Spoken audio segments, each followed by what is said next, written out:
All right. Hey, what's up? Good evening, good morning, good afternoon, or whatever time it is that you choose to tune into this.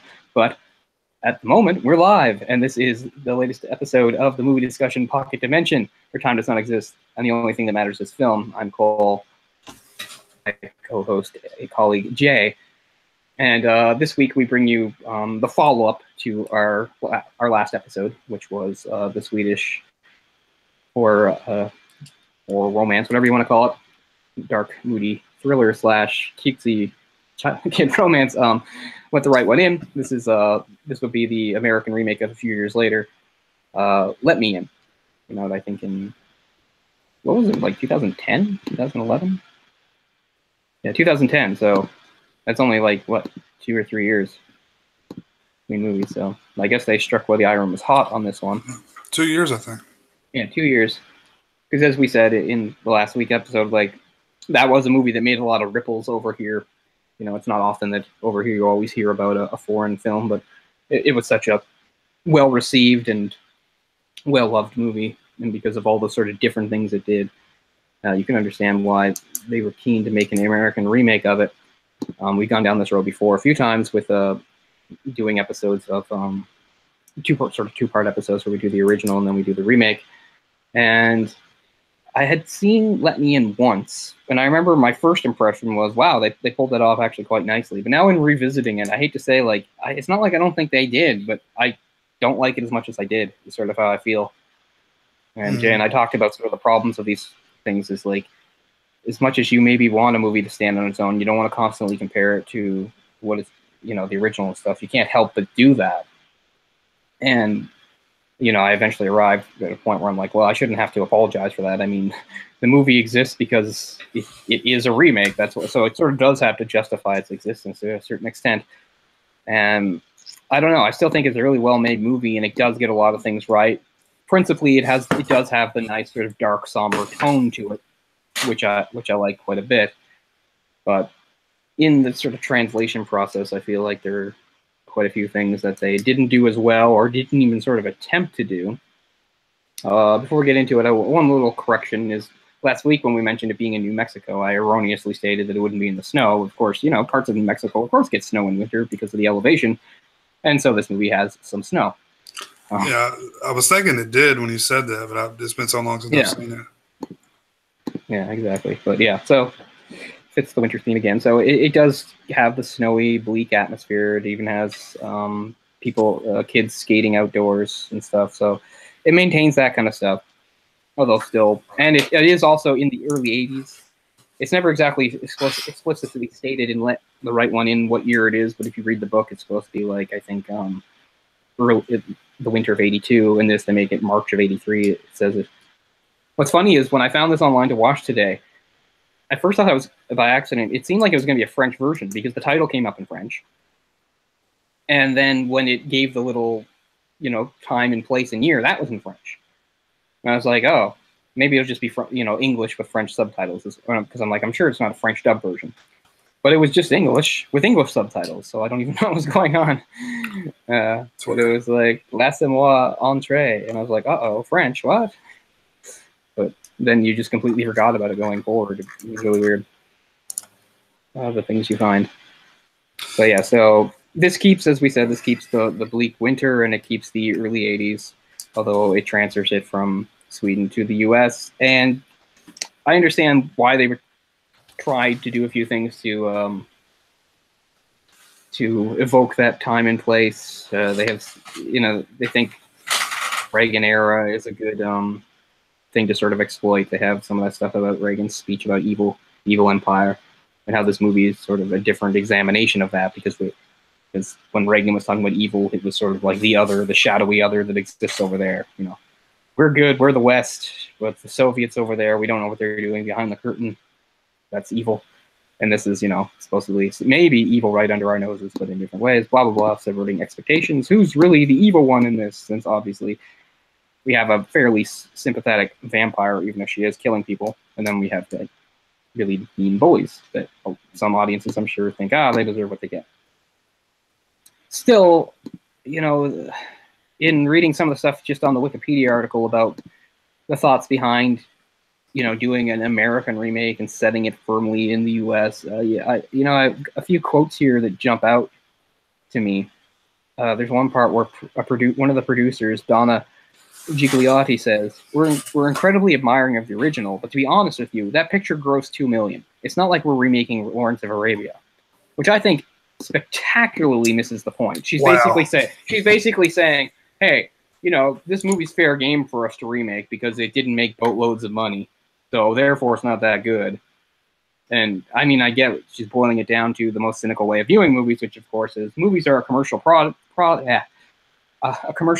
to be, consumed and to make a profit. And it just leaves a bad taste in my mouth reading her saying that. But that's her justification for doing this. And then there's another producer right after saying, made it clear that the plot left me in would closely resemble that of the original film, except that it will be made very accessible to a wider audience. Which again, you want to call Jay and I film snobs, fine. That's why we have a show.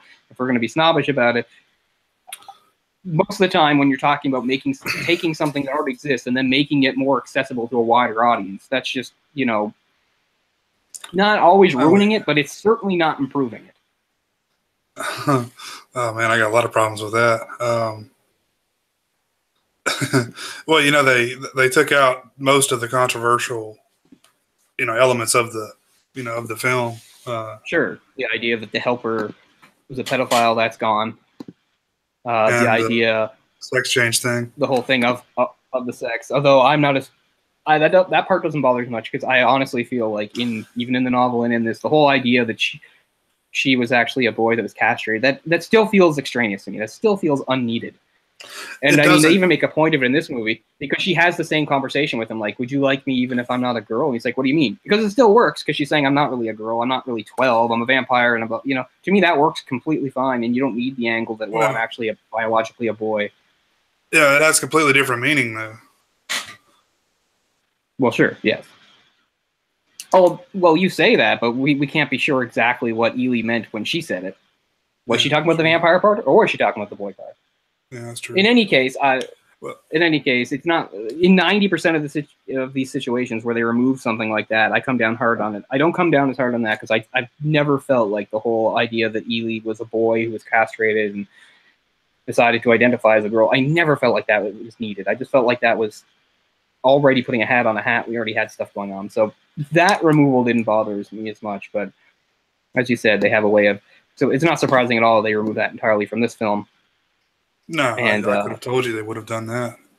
And just to let you know, and also go ahead. I was just gonna say, well, Hawken is the help in the other. In this one, it's Thomas. There's a part in this movie where when Owen is looking through the apartment they lived in together, and he sees a picture of her together with a young Thomas, and that shows, oh, okay, she's been with him since he was a boy. Right. Not that. Well, I was going to say that also means that she's grooming him to be the next Thomas. Mm-hmm. Yeah, that makes that more clear in this version. Yeah. We've got now the characters. So now the boy is the dark-haired one, and the girl or the vampire is the blonde. That's swapped. Not that it makes a big difference or anything. But so Chloe Grace Moretz is our vampire, Abby. And I've always thought she was a pretty good actress, but I can't say that she's as good as the original actress. Now, it's true, like, they did some stuff with the original actress I wasn't aware of at the time, such as for certain scenes, like when she got feral, dubbing her voice with, like, an older woman and stuff like that.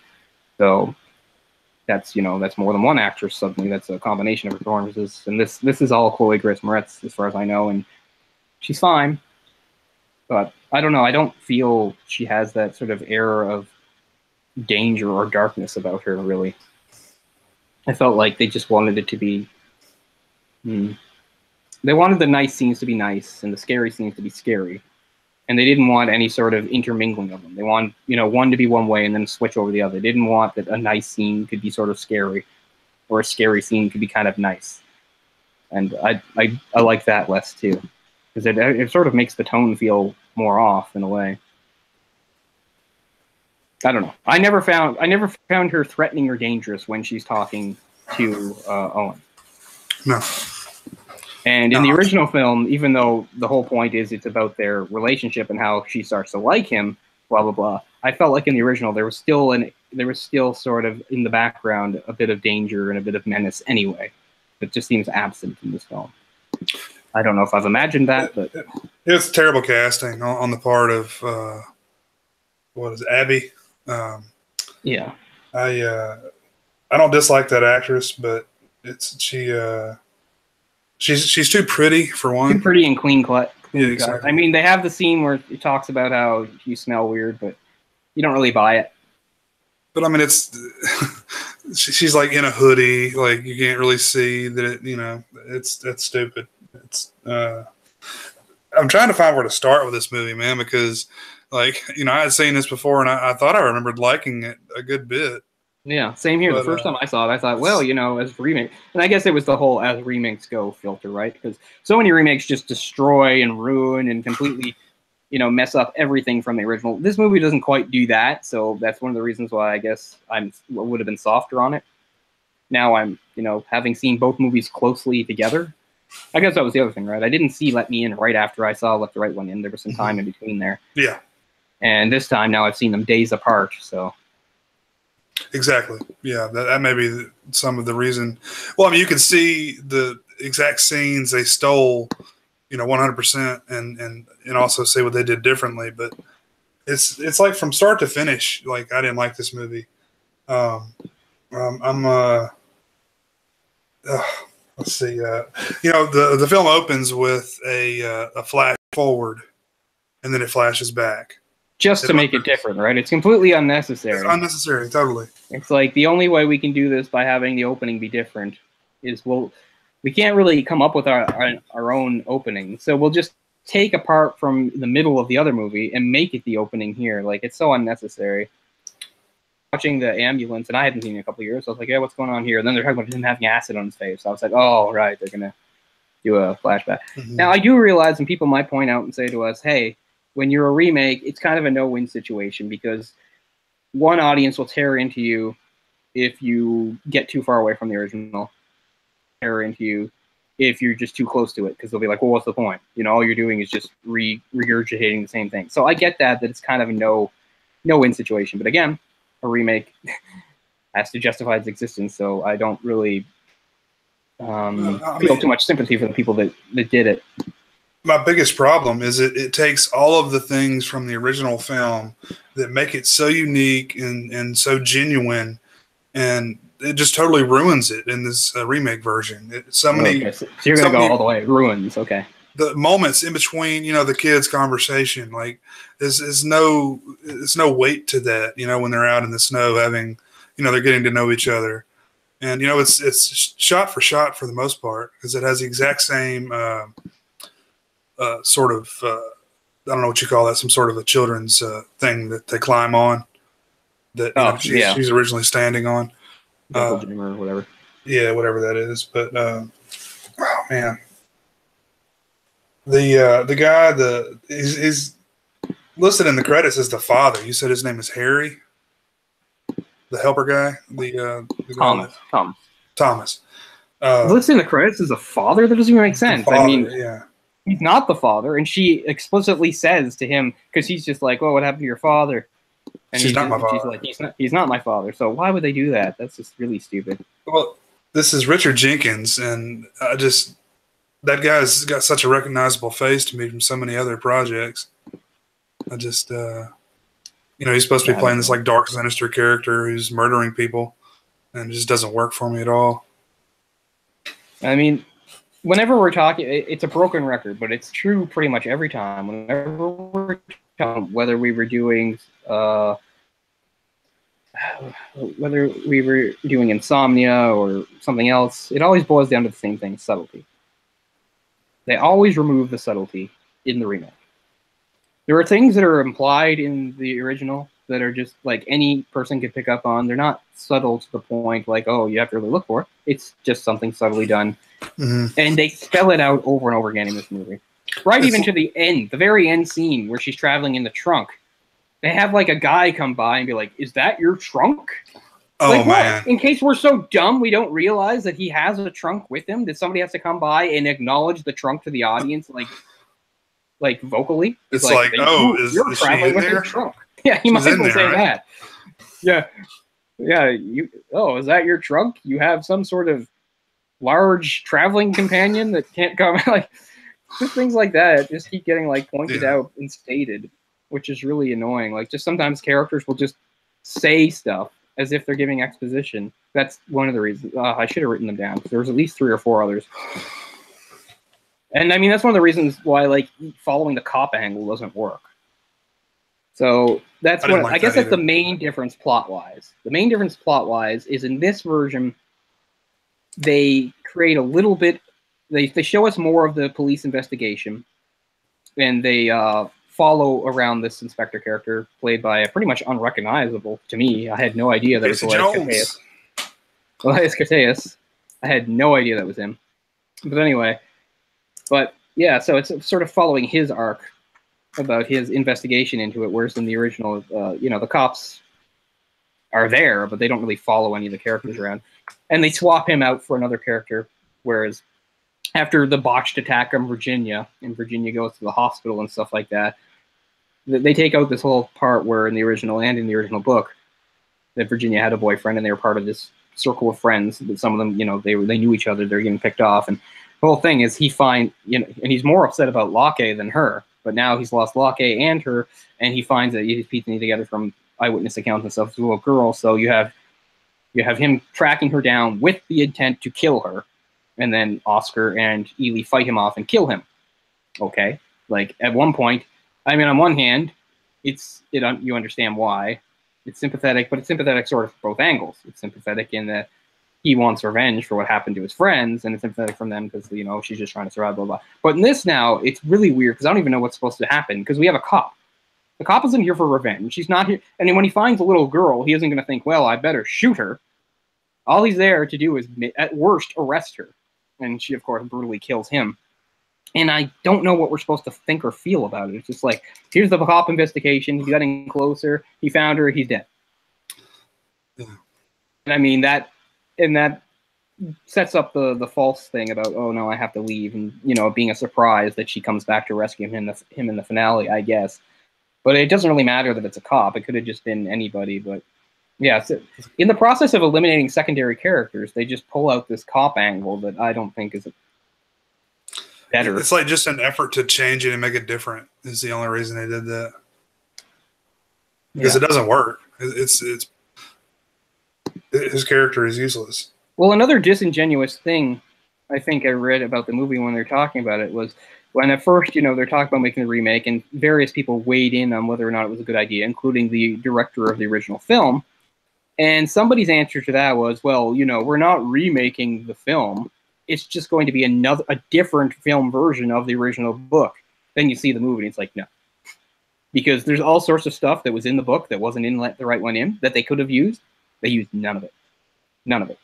So don't try to pull that off. All you did was, take the script for Let the Right One In on the table and then just start then you took out your red marker and started making little changes here and there. You did not take the book and say, oh, well, the book explores this. Maybe we can do that. No, you ignore the book entirely. So I don't remember who exactly said that, but there was somebody that had made that.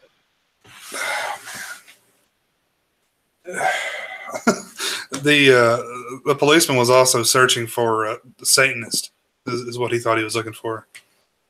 Is this like more of the 80s? Which fits the time period. I mean, I get it. Yeah, if it's the time period, it's true. And that's authentic. But again, I don't really know why it helps. Because they might want to create the illusion that we're dealing with morality and stuff like that. I get it. He's a kid. He's tormented by bullies. He has thoughts of murdering them in revenge. His mother is fairly religious, apparently. You've got the president talking about evil empires. I get it. It's supposed to be like how lost a kid of that age must feel as far as where to look for as far as morality goes. Like, what is good, what is bad, what is right, what is wrong? Where do I fall into it? But I don't know. I don't think it's handled in the best way. What's funny is even though they eliminate some of the characters and side plots, like the ones they keep, you think that would mean it would they'd hold more weight, but they don't. I think one of the big failings of this movie is like anytime it's not about the two main characters, it doesn't matter. Like the other stuff just feels extraneous and you don't care. I felt like in the original movie, like all the other stuff, it was all adding up. It's like, oh, this is all building. This is all building. And I guess it still is in this one too, but it doesn't feel, I don't know, it doesn't feel as weighty or something. It doesn't feel as real. It almost feels like this other stuff is haphazard and not related. It is related, but I don't know. Something's not tying it together as well. And I apologize because I'm not doing a great job of explaining or putting my finger on what it is, but something's not holding the narrative together the same way. Mm-hmm. I agree.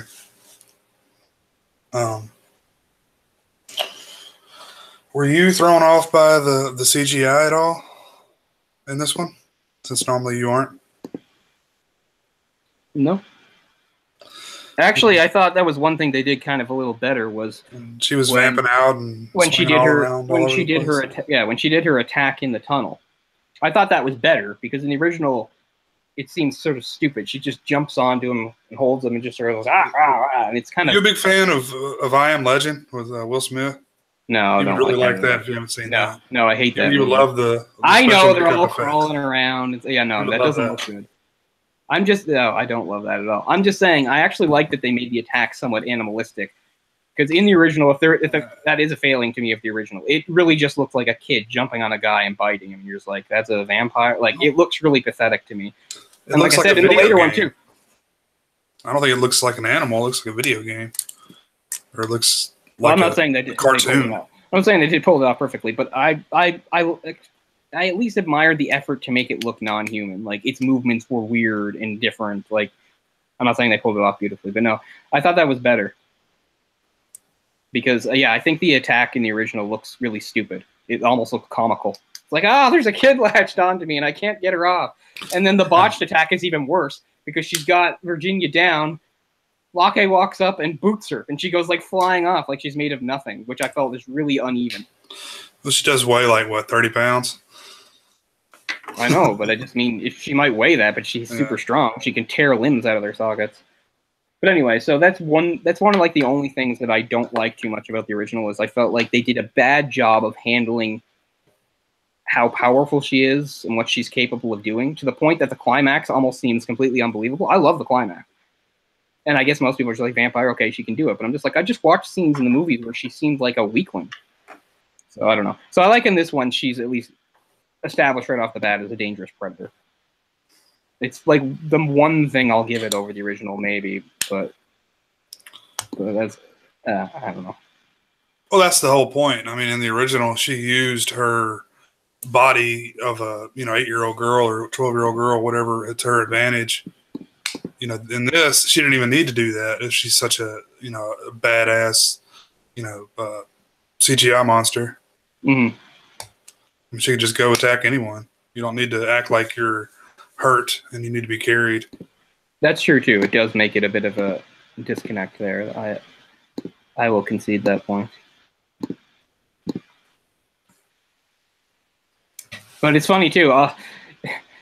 One of the first notes that the director of this remake was given was to like make the characters older, which at least he refused to do. So again, it's just following all those beats of these American remakes and stuff like that. The characters are a little young for this. We better age them up, and can't we make them look prettier? And all this stuff that just sucks out any of the originality or personality of the original film, which made it good in the first place.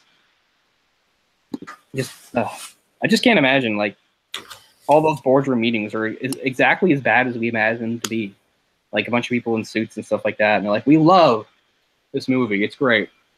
Childhood romance, vampires. Just a couple things. Could they be older? Because I think they're a little young. All this stuff. Made it good. It's like we like it, but we want it changed." Yeah. What is this rated? Is this rated R? This probably is, right? Yeah. I mean, it's got really strong violence, and they have F words in it, which I think is enough to get things R nowadays. The bullies, I thought, were really relentless in this one. but they kept calling him like a little girl. And I know definitely in the 80s, they probably would have used harsher language than that. Yeah, maybe. I mean, But you know, again, playing to the. I mean, they are saying the F word here and there and stuff like that. And at one point, they're complaining about something. They're like, "That's really gay" and stuff like that. So, I mean, I don't have too much of a problem with the kids' dialogue. One of the things that's weird, though, is like, so this one doesn't have a sympathetic bully, unlike the original, where you had at least a couple of bullies that weren't as into it and stuff like that. This one doesn't have that, but they try to do a weird thing where they try to make the main bully more understandable, because in the original, yes, he's a mean bully. He's the leader of them. And he has a brother who is even worse than him.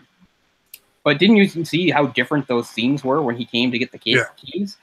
In this, he picks on him right in front of him. And the whole point is, oh, this is where it comes from. And he even calls him little girl. It's like, he does this because at home, he's tormented by his brother. I was like, I get what you're doing, but I don't think it's really needed. Again, because it was subtle. Well, not subtle, but I mean, you could pick up that yourself watching the other without him, like, literally doing the things to him that he would later do to Owen. Just so the audience can go, oh, right, his brother. I don't know. But also in this one, you know, when it's the main bully that actually hits him with the whatever that is that cuts his face. Yeah. And not the other kid, he was making the sympathetic bully, like you were saying, do it to him earlier. But well, eliminating characters and just streamlining it was like a big mandate of this film. I could tell. Secondary characters are almost non-existent in this, and some are just completely cut out. But in the American version, they said, but he's not going to tell his mom, "Are you, little girl?" Or she's not going to tell her mom. But in the in the original, it wasn't spoken. It was just known that he wasn't going to tell, and he didn't tell. There's all sorts of stuff that's, like we said, that they just come out and say instead of letting the audience see it through your visual medium called film.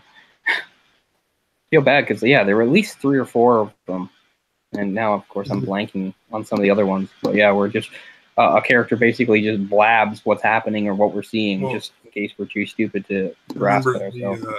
The Romeo and Juliet quote that she leaves in his room.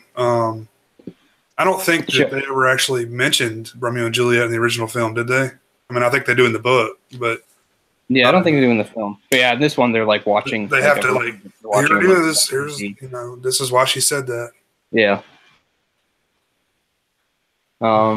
There's one change, that's the sort of stylistic change they made that I kind of like in this movie that isn't in the other, and they try to push the absent parent thing a little further, even though in a way I don't know if they're making it more simple or not, because in this original film there's actually a couple scenes with his dad.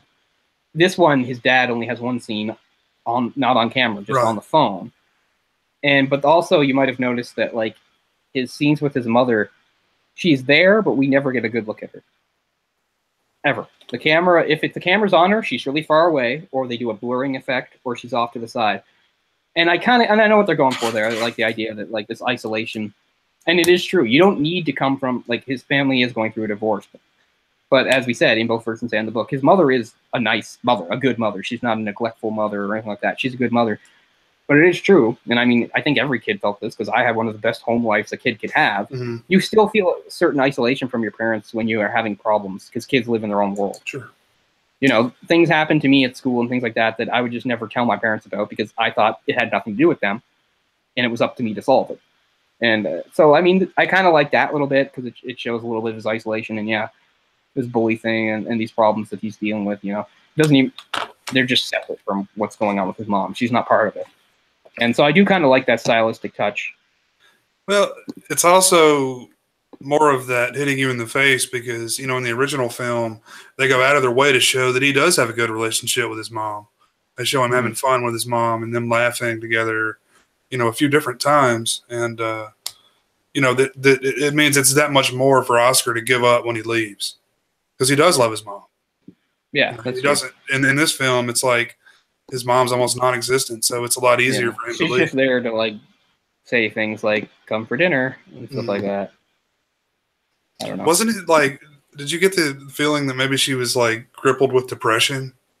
Because she was always like in the bed, like crying and stuff. Wasn't that a few scenes with her doing that in the film? Yeah, I guess they were just trying to hit home that like this divorce was really hard on her, and she was having a lot of problems. This is going to track well with Americans. Yeah, yeah, Americans are well versed in divorce, I guess, right? But because yeah, there's that thing where like she leaves the table to talk to him, to take a phone call from him, and she obviously he's being really rude or mean or something. She's like, "I won't be spoken to in this way. You can't say that," and all this stuff.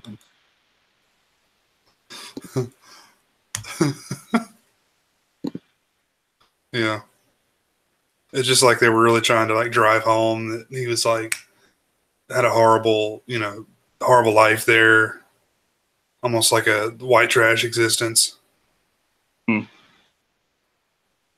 Well, I don't know. I guess I kind of did that in the original one too, when he went over to his dad's place. Yeah. Well, what did you think about the music in this one as compared to the 80s Swedish music? Just as good, I guess. Except for some of the pop songs they shove in her face. Like there's a bonding scene where they go to play Pac-Man, and it's like a Culture Club playing and Culture Club, yep. And like, I mean, I get it, okay, but I mean, any movie set like in the 80s, they just can't help themselves. It's just like, oh man, we need some Blue Oyster Cult in here. It's pretty just much like let's go for the most generic possible. I don't know. I just felt like that would have been a great time to pick some of the more lesser known songs. It's just me. Yeah. But then again, that wouldn't play well with a mainstream audience either, would it? When they went to the arcade, they should have heard like Joy Division's "Level Hair Us Apart" or something. I love that song. That would have fit in well in fit the time frame. But no, they went with "Do You Really Want to Hurt Me," which maybe had a serious message, but it's Boy George, so it doesn't come across as serious. Do you really want to make me cry? Yeah, it's like you remember those CDs they used to sell? I think they still make them. Like now, that's what I call music from the '80s, or some shit like that. It's just the most generic shit you could possibly play from a time period. That's exactly what I imagine they were pulling from. They're like, okay, let's see, we've got to have some Duran Duran in there. Hungry like the wolf. But I mean, overall atmosphere is handled pretty well. I don't have a problem with that. They do a good job of, again, the bleak sort of haunting atmosphere. I like that. The normal soundtrack music is fine. It's a bit heavy-handed, but there are things that they get right, I guess. Although, yeah, in looking at like some of the critical response to this, people just gushing all over it, it's just sort of annoying. No, all the reviews, look, all the positive reviews I said, I was reading earlier were like, I haven't read the book or seen the original movie, but I love this movie. Yeah, exactly, right. No one started with, okay, I've seen the other two. This is a really good movie. No, I've read a few of those too.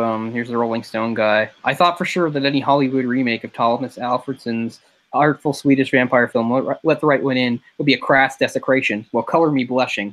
And prepare to be wowed. It's a spellbounder. Reeves has Americanized a very good foreign film without defanging it. I guess it's a fair enough statement. They don't quite defang it, but they do tone it down a bit. So don't. Yeah, I mean, it could be worse. Because I mean, I don't know how much credit we're supposed to be giving Reeves and the people here. Because I mean, the matter is, it is a really good story. So, well. Are we supposed to give them all sorts of credit that they don't completely ruin a really good story? You know what really pissed me off in the end credits? Matt Reeves' name comes up, written for the screen and adapted by Matt Reeves, and then based on the novel by. It should be the other way around. Like you took someone else's work and like tweaked it just a little bit, and you get first billing. Yeah. No, there's actually there's a quote about that too, if I can find it. That's actually pretty funny because it's somebody basically, saying what they think of that. It's pretentious. I mean, it's very. It says a lot about the director who has to have that in there like that. Well, that's one of the things, right? Like, also one of these producers that I quoted earlier, it says something like, "Oh, I don't really, because remake's sort of a dirty word. Like, I don't really see it as a remake. It's Reeves's version, you know." And it's a reimagining. Yeah, it's like fucking Tim Burton's Batman or something. Yeah. That's a reimagining. Yeah. I mean, like they're trying to sell it like it's that. Right. It's not. Yeah. But no, there was something. Shit, I had something on it. I think it was part of the Wikipedia thing. I'm looking for where somebody basically was pretty. I mean, I actually like Matt Reeves. Like he did the last two the Apes films that are some of my favorite films. Here we go. Somebody wrote, "How Reeves can take the credit, written and directed by Matt Reeves, seems almost laughable when you note how similar the script and the direction are to the original." Oh man, that's sort of true. I thought the exact same thing. And yeah, it says the remake makes obvious all the original film made subtle and does so with less complexity. The most utterly redundant remake of the year. And I think that's hitting the nail on the head. The movie is not bad, but the movie is redundant. And I just wonder if you are the type of person that likes films and stuff like that, and I don't know, you watch this film, we'll say you watch this film first, and then you say, "Oh, this was a good movie. This was based on a Swedish film. I would like to see that original Swedish film." Then you watch the original Swedish film, and you think, "Good thing they made a remake, because that's too weird for me. Like, who are these people?" Like, I don't know. I mean, obviously they exist. But yeah, that other quote from the producer just saying that, like, "Oh, it was fair game to remake it because it didn't make a lot of money. It's not like it was a big deal. Like, it made a lot of money, so." So basically, it doesn't have any real integrity. Do with it whatever they want. This was actually one of the first films that came out by like the new version of Hammer, but it's not British, so it's a little confusing. Is the new Hammer not British? Because I saw, a few years ago they did the Woman in Black, and that seemed very British, and that was Daniel Radcliffe and all that. So I thought, oh, it's just a new. I don't know. So I don't really know what Hammer is anymore. They did an American film, but they also did like an Irish film after that. Huh. They did an American film with. Yeah.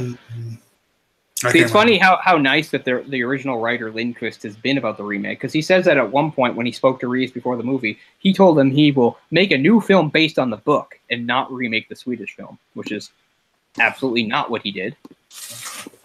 I think he completely ignored the book, because that's what I said. Like, that's the one thing. I mean, you can take shots at movies like Insomnia and stuff like that and just say, "Oh, well, what did they do that was really so different?" But you can also defend and say, "Well, they didn't want to get too far away from it." But Let Me In had the opportunity to do something different and still be faithful, because they could have taken from the original source material stuff that wasn't in Let the Right One In, and they didn't. In fact, all they did was cut out more stuff.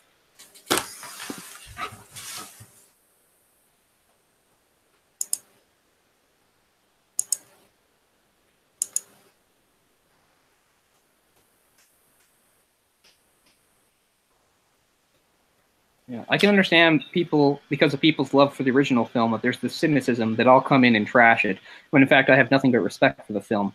I'm so drawn to it for personal, not mercenary reasons. I hope people give it a chance. That's what Reeves said. There was a few points in the film where they obviously were trying to show her as a typical vampire form, like her eyes were glowing and all this other, like her face was deformed a little bit. More of a typical vampire look. And they went with, there wasn't really a whole lot to it other than fangs, right? In the first film. Yeah, pretty much. And just like her overall sort of mangy appearance, which they really cut down on this because they want their vampire to be more clean cut and attractive. Her voice was super deep too.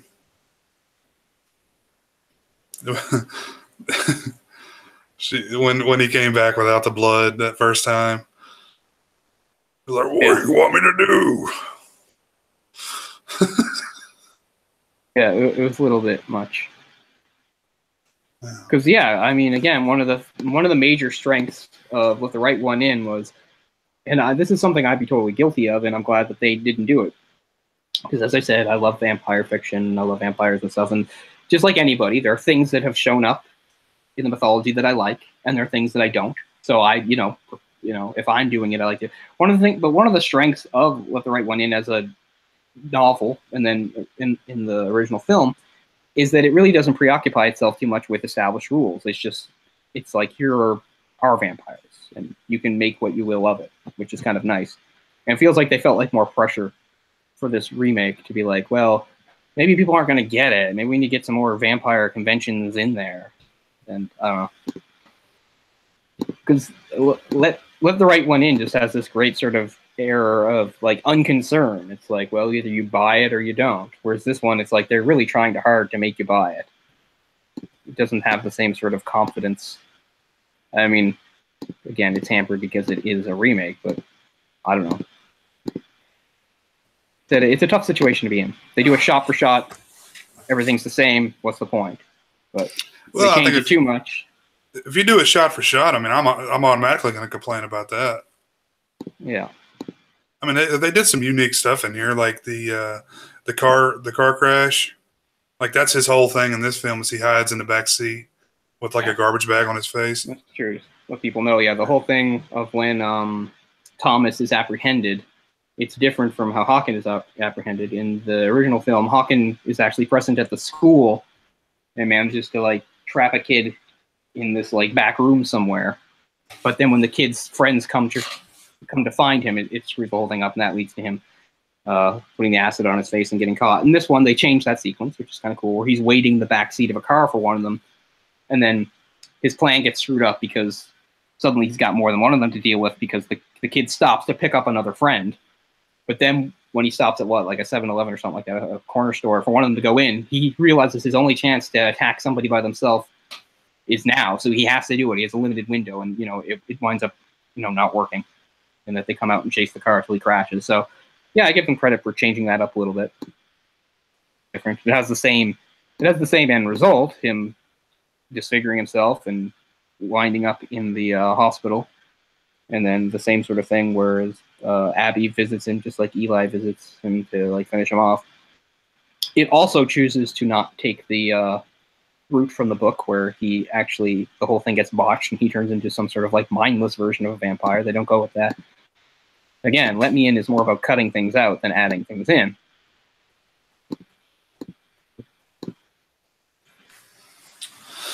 Yep. Let's see.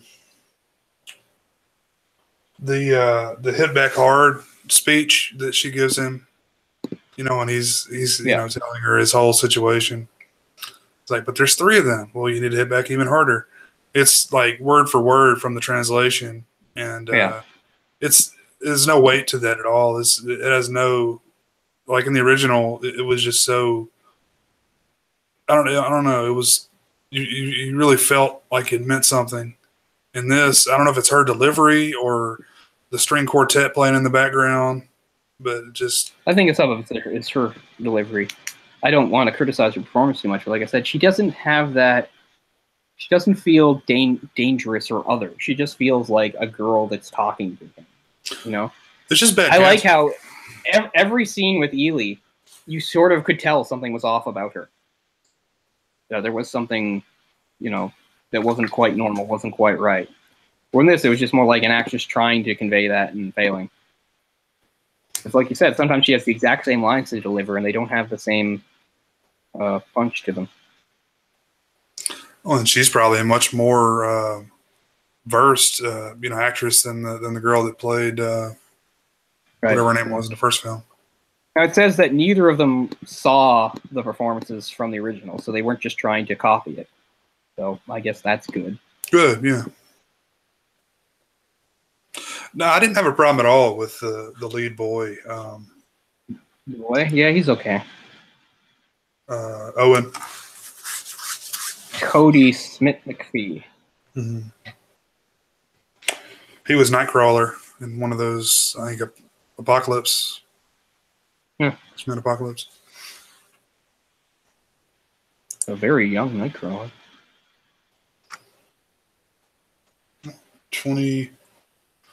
22. Yeah.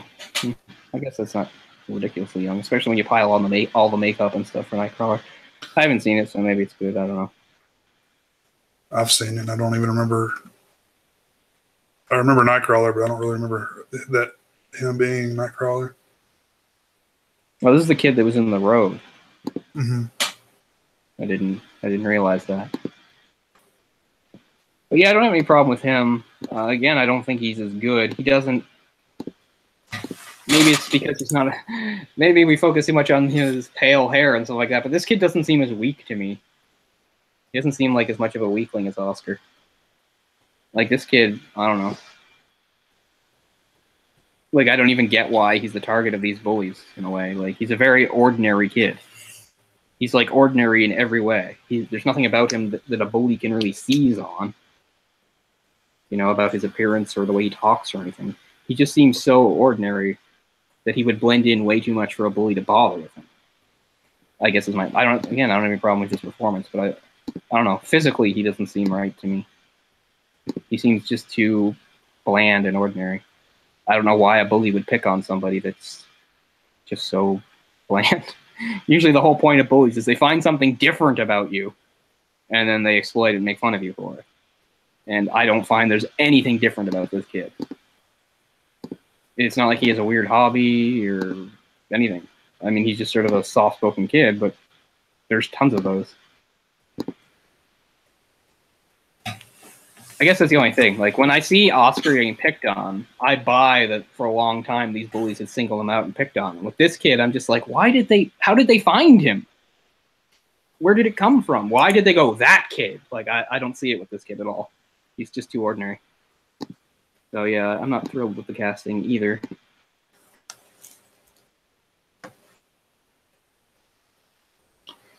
The Virginia character is, he's like a peeping Tom, and he peeps on her. He catches a shot of her bare breast, and then and they shut the curtains real quick. Yeah, in this one, Virginia doesn't even commit suicide. Like, I don't think she has any clue what's going on. She's, like, gnawing on her own arm. Weird. And then, like, they open it up and she burns. Like, the point in the original book and the original film is, like, even as unbelievable as it is, she figures out what she is and chooses to kill herself. In fact, that's one thing that you sort of understand makes Ely different from other vampires, is a lot of them, if they get turned, choose not to live as vampires because it sucks. And it's just like, well, she was turned so young that she still has the survival instinct in her or whatever. Like, it's all she knows. Whereas other people, it's just like, you know, Virginia's like in her 40s. It's like, oh, I can't be a monster, and changes. But in this, yeah, Virginia just the whole Virginia thing's almost pointless because of this. They cut out so many things in this that the Virginia stuff's almost pointless. They might as well cut that too, because now there's nobody seeking revenge for Virginia. It's just the cop doing his job, following the logical leads. And it goes nowhere. Well, I mean, it doesn't go nowhere. It does precipitate her need to leave, and adds in the surprise of her showing up to rescue him, and then explains why they have to go on the run, blah, blah, blah. But still, I don't know. It just seems like they were busy. They were so busy cutting out the whole secondary stuff, because that's important in the first movie, is like, you see the victims are sort of the same circle of friends and acquaintances, and they know each other, and you have some scenes where they're talking and interacting. You don't really have that in this, although you have some younger people. There's like, because like, the younger kids that like he attacks in the car, but that's the only scene with them. There's no other scenes with them. So yeah, so when Virginia dies, I don't know, it doesn't really mean anything. No, it means nothing. Looking for her. Nobody's coming looking for her. Whereas in the original, somebody is coming, and it's just like, okay, my friend got killed by this thing, and now Virginia got killed by this thing. I'm going to find it and kill it. There's no character that character doesn't exist. It's completely shut out of this movie. So instead, it's just like, we're going to focus on the police investigation, and why? It comes to the same end. So it's kind of stupid. It's like, here's the cop. He's investigating. He's following the logical leads. He gets killed. Okay. And, yeah. But yeah, there's nothing really emotional about Virginia dying. Like in the other, it's Virginia finds out what she is. It's just like, I'm not going to live like this, and chooses to die through sunlight. This one, she's like a mindless. She's kind of like what Hakan turns into the book. She's just sort of like a mindless drone vampire. She's just there going, I'm gnawing on herself, and then the nurse just opens up the thing and she dies, not meaning to die, and she just dies. And you're like, well, that really made a point. Because the whole point of the fact that Virginia got turned and not killed was supposed to lead to something. In this, it kind of doesn't. Because they're so busy cutting stuff out. I mean, she should have at least like bit the nurse or something if they were going to go that angle. Right. The nurse could have grabbed the curtain and that would have killed her. Yeah, something. Something better than gnawing on her arm. That was weird. Mm-hmm. I thought it was weird too. And while we're piling on, I will say, like, even when I'm highest on the movie, like, again, I get the problem they're facing. For the pool scene, they could have done it shot for shot, and they chose to do something different, and it sucks. Well, I hate that it's in the dark. I hate that he sees it coming. In the original, he doesn't see it coming. It's a trap. In this, it's not a trap. In this, as soon as the lights go out, he's like, "Oh shit!" And but in the other one, you had the kid being nice to him and saying, "You should come," and then after the teacher leaves to see the fire, he's like, "Oh, we'll continue your exercise," and he stands in front of him, and he's like, "Oh, okay, we're friends, we're cool now." Which made it that much worse. Yeah. Yeah. In this, it's just like there's none of that. The lights go out. He actually makes it into the locker room, and then they just drag him back to the pool to do it. And I really don't think the scene works in the dark either. I know that making it in the dark is more scary, supposedly, but it's not. It's not effective. They try the same thing. He's underwater, and we only sort of see what's around him. But I don't know. You hear it a lot more clearly, too. Like, in the original, you don't really hear, because the idea is you're like him. You're underwater. You can't hear above. In this, you hear clearly. You hear Kenny going, no, ah! And so, like, I really hate the pool scene. I hate how they did it. I don't like it either. And again, I don't know what. I know someone say like, "What should they have done?" I don't know, because I'm sure I would have complained if they tried to do the exact same thing. All I'm saying is, in their attempt to make it different, they went the wrong way.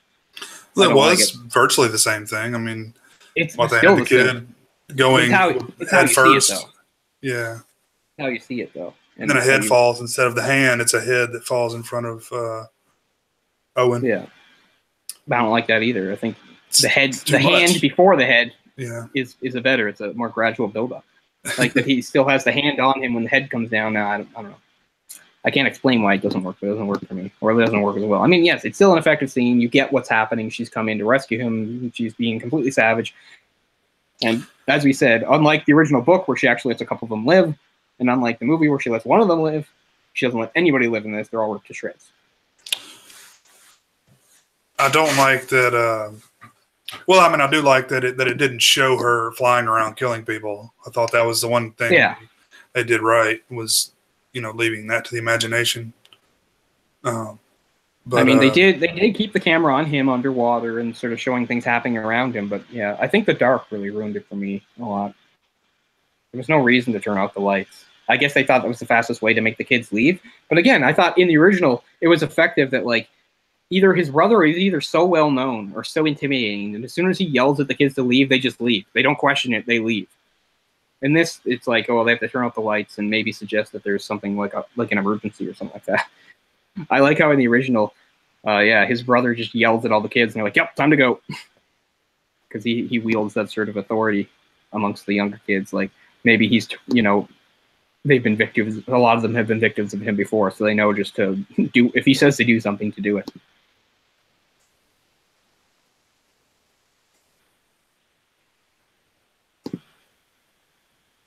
Let me ask you this: would you, if the bullies came at you in the pool, like, wouldn't the best solution just to like swim to the middle of the pool?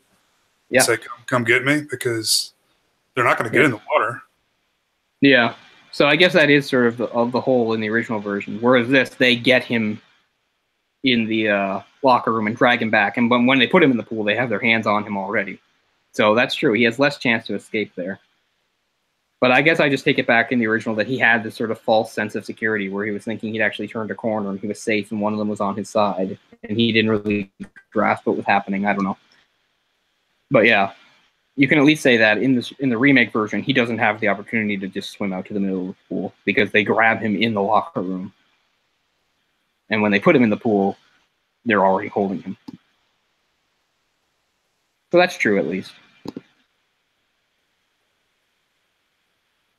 Still, I can't say it's as good. But,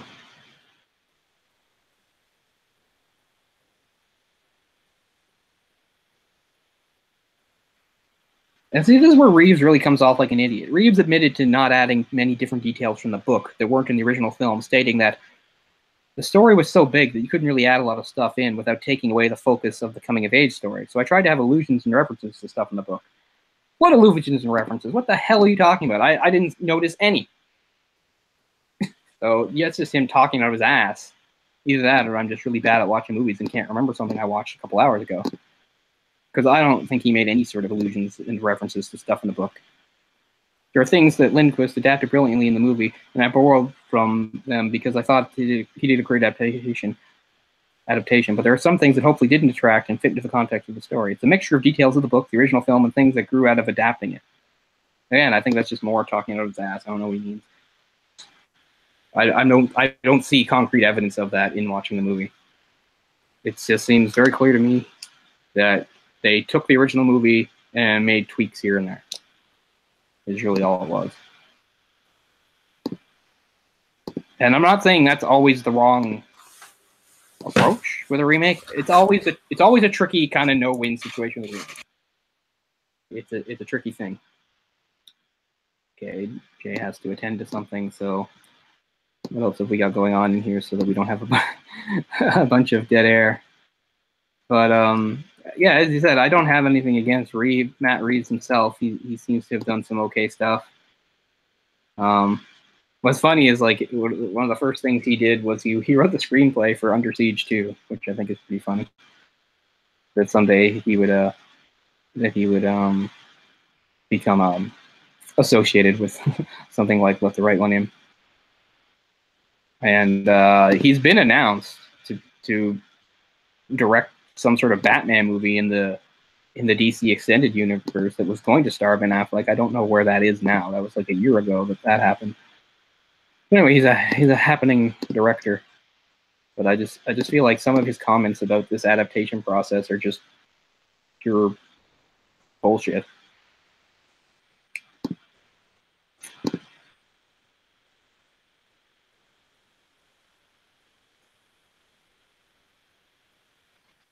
I'm just trying to think of some of the stuff they did actually right.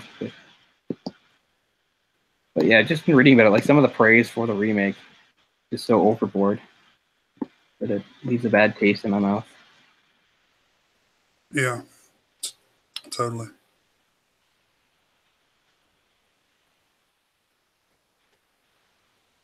Film is more than a respectful remake. Flintnian is quietly stylish and thoroughly chilling in its own right. See, I guess I don't 100% disagree with that, because God knows there are way worse remakes.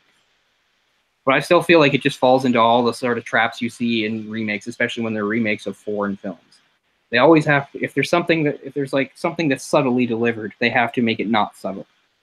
And if there's something that evokes a certain place, they have to change that. Because I just don't know how it really helps audiences to take a movie set in Sweden and set it in New Mexico. Does it help that much?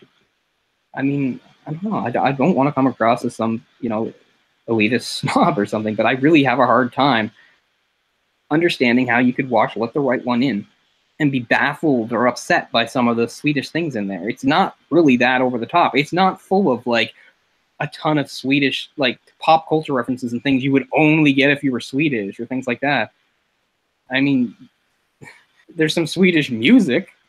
Is that going to upset you? They're in Sweden, so they're playing some Swedish music. Okay, like, I don't know.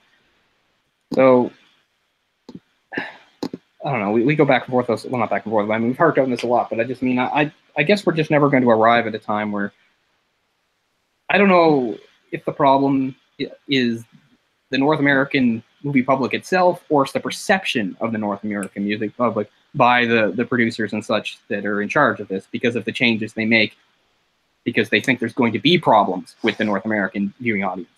It's like, oh, that's way too foreign. That's way too confusing. You know, like, I'm not saying that doesn't exist in anything. There are some foreign films that are so entrenched in, you know, the country or whatever it is, that they will have stuff that, you know, a Western or North American audience might not get.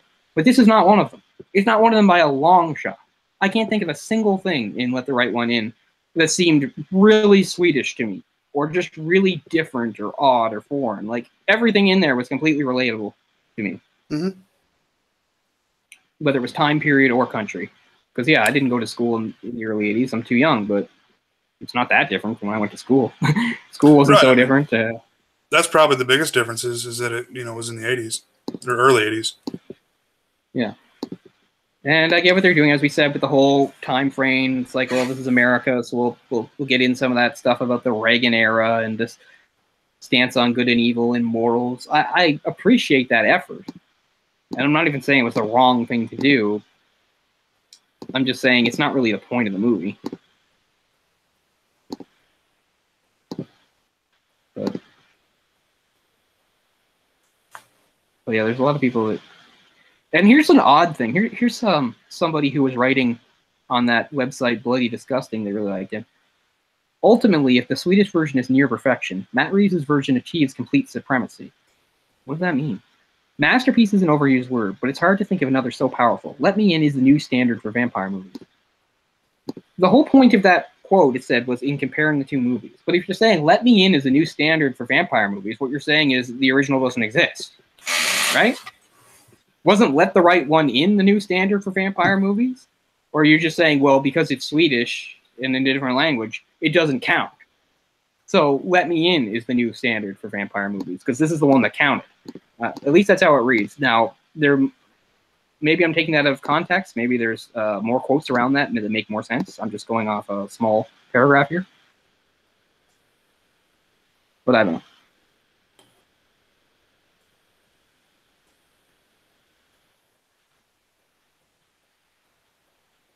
But it is really hard to make an argument that this movie does anything original or new, when the fact is there's less plot in this movie than the original. I mean, in this remake, some of the major differences are things they cut out or added in. In fact, they didn't add in anything. The cop already existed in the original. What all they did was expand his role when it wasn't really important. And in expanding his role, completely eliminated another. And they completely eliminated the whole stuff about, again, that group of friends and stuff like that. Like, Virginia gets attacked. All we know is that Virginia has a boyfriend. She gets attacked. She turns, and then she dies. I mean, I get how in the original, maybe the scene with the cats and stuff is a little silly and stuff, but at least we get some progression there. We get to see her going through what it is to be turned. Because in the original, the attack doesn't leave her too physically that off. She doesn't go like straight to the hospital. She goes home and stuff first, and then she starts feeling sick and all this stuff. Where in this, like, she's like had like a whole chunk of her neck ripped out, so she goes directly to the hospital. So there's no scenes of Virginia going through a change. We already know it's going to happen. It's just very abrupt that she changes. Again, that's just them saying, that's not important. That's not main plot. We can cut it down. So I don't know. I just have a hard time respecting any sort of remake that it seems like, okay, what can we cut out? Seems to be their first question. That should not be your first question when you're making a remake. What can we cut out? But that looks like that approach for this movie, like so many others. Whether they think because it doesn't translate, or this because they think it's boring, or I don't know. The only thing this movie adds in is they up the gore a little bit, which goes back to the whole subtlety thing. I don't mind gore. I'm all for gore, but it just seems par for the course when we're talking about a movie that's doing everything it can to eliminate any sort of moments of subtlety that exists. It's like, we better have the character actually say that out loud, stuff like that. Blood. I think we better show a bit more blood, just so people get it. I don't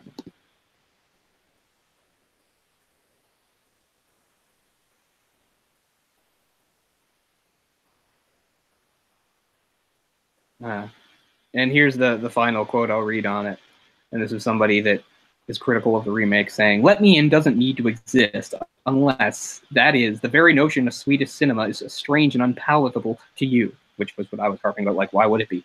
"What's missing is the alluring otherness of Let the Right One In. That film's brittle textures and haunted ambience way to have sprung organically from the nation in which it was set. This remake, by contrast, smells of boardrooms and calculating machines." And I think that sums it up pretty well.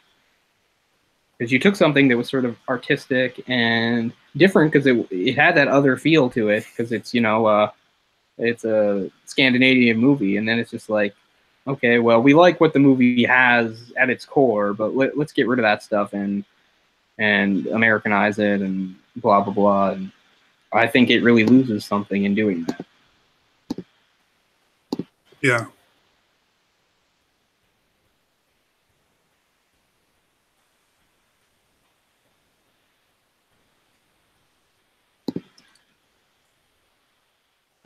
Well, I've wound up being more critical than I originally thought I would be, but I'm having it because I've always wanted to tell, when talking about remakes, that this is definitely one of the better ones. And it still is. But part of me thinks that has less to do with how they did a job of adapting it, and how they, versus how they just basically took something that was already really strong and managed to at least not get rid of everything that made it strong. Yeah, I don't know. I mean, you could make a Godfather remake, which would in no way be as good as the original. But as long as you're following the beats, you could still be like, well, that's a good movie. Well, yeah, of course. It's based on The Godfather. It's following the story from The Godfather, you know? I kind of feel like in this, it's like, I don't know. I'm trying to think of like other things you can give a movie credit for, like its atmosphere and its pacing and stuff like that. And this movie doesn't necessarily do those things wrong, but it's hard to really fully give full credit for it because it's just lifted from the original. Mm-hmm. Alfredson himself, the director of the original, was first offered the chance to direct this, and he thought that was a pointless endeavor and turned it down, which I can understand. What movie was it? Was it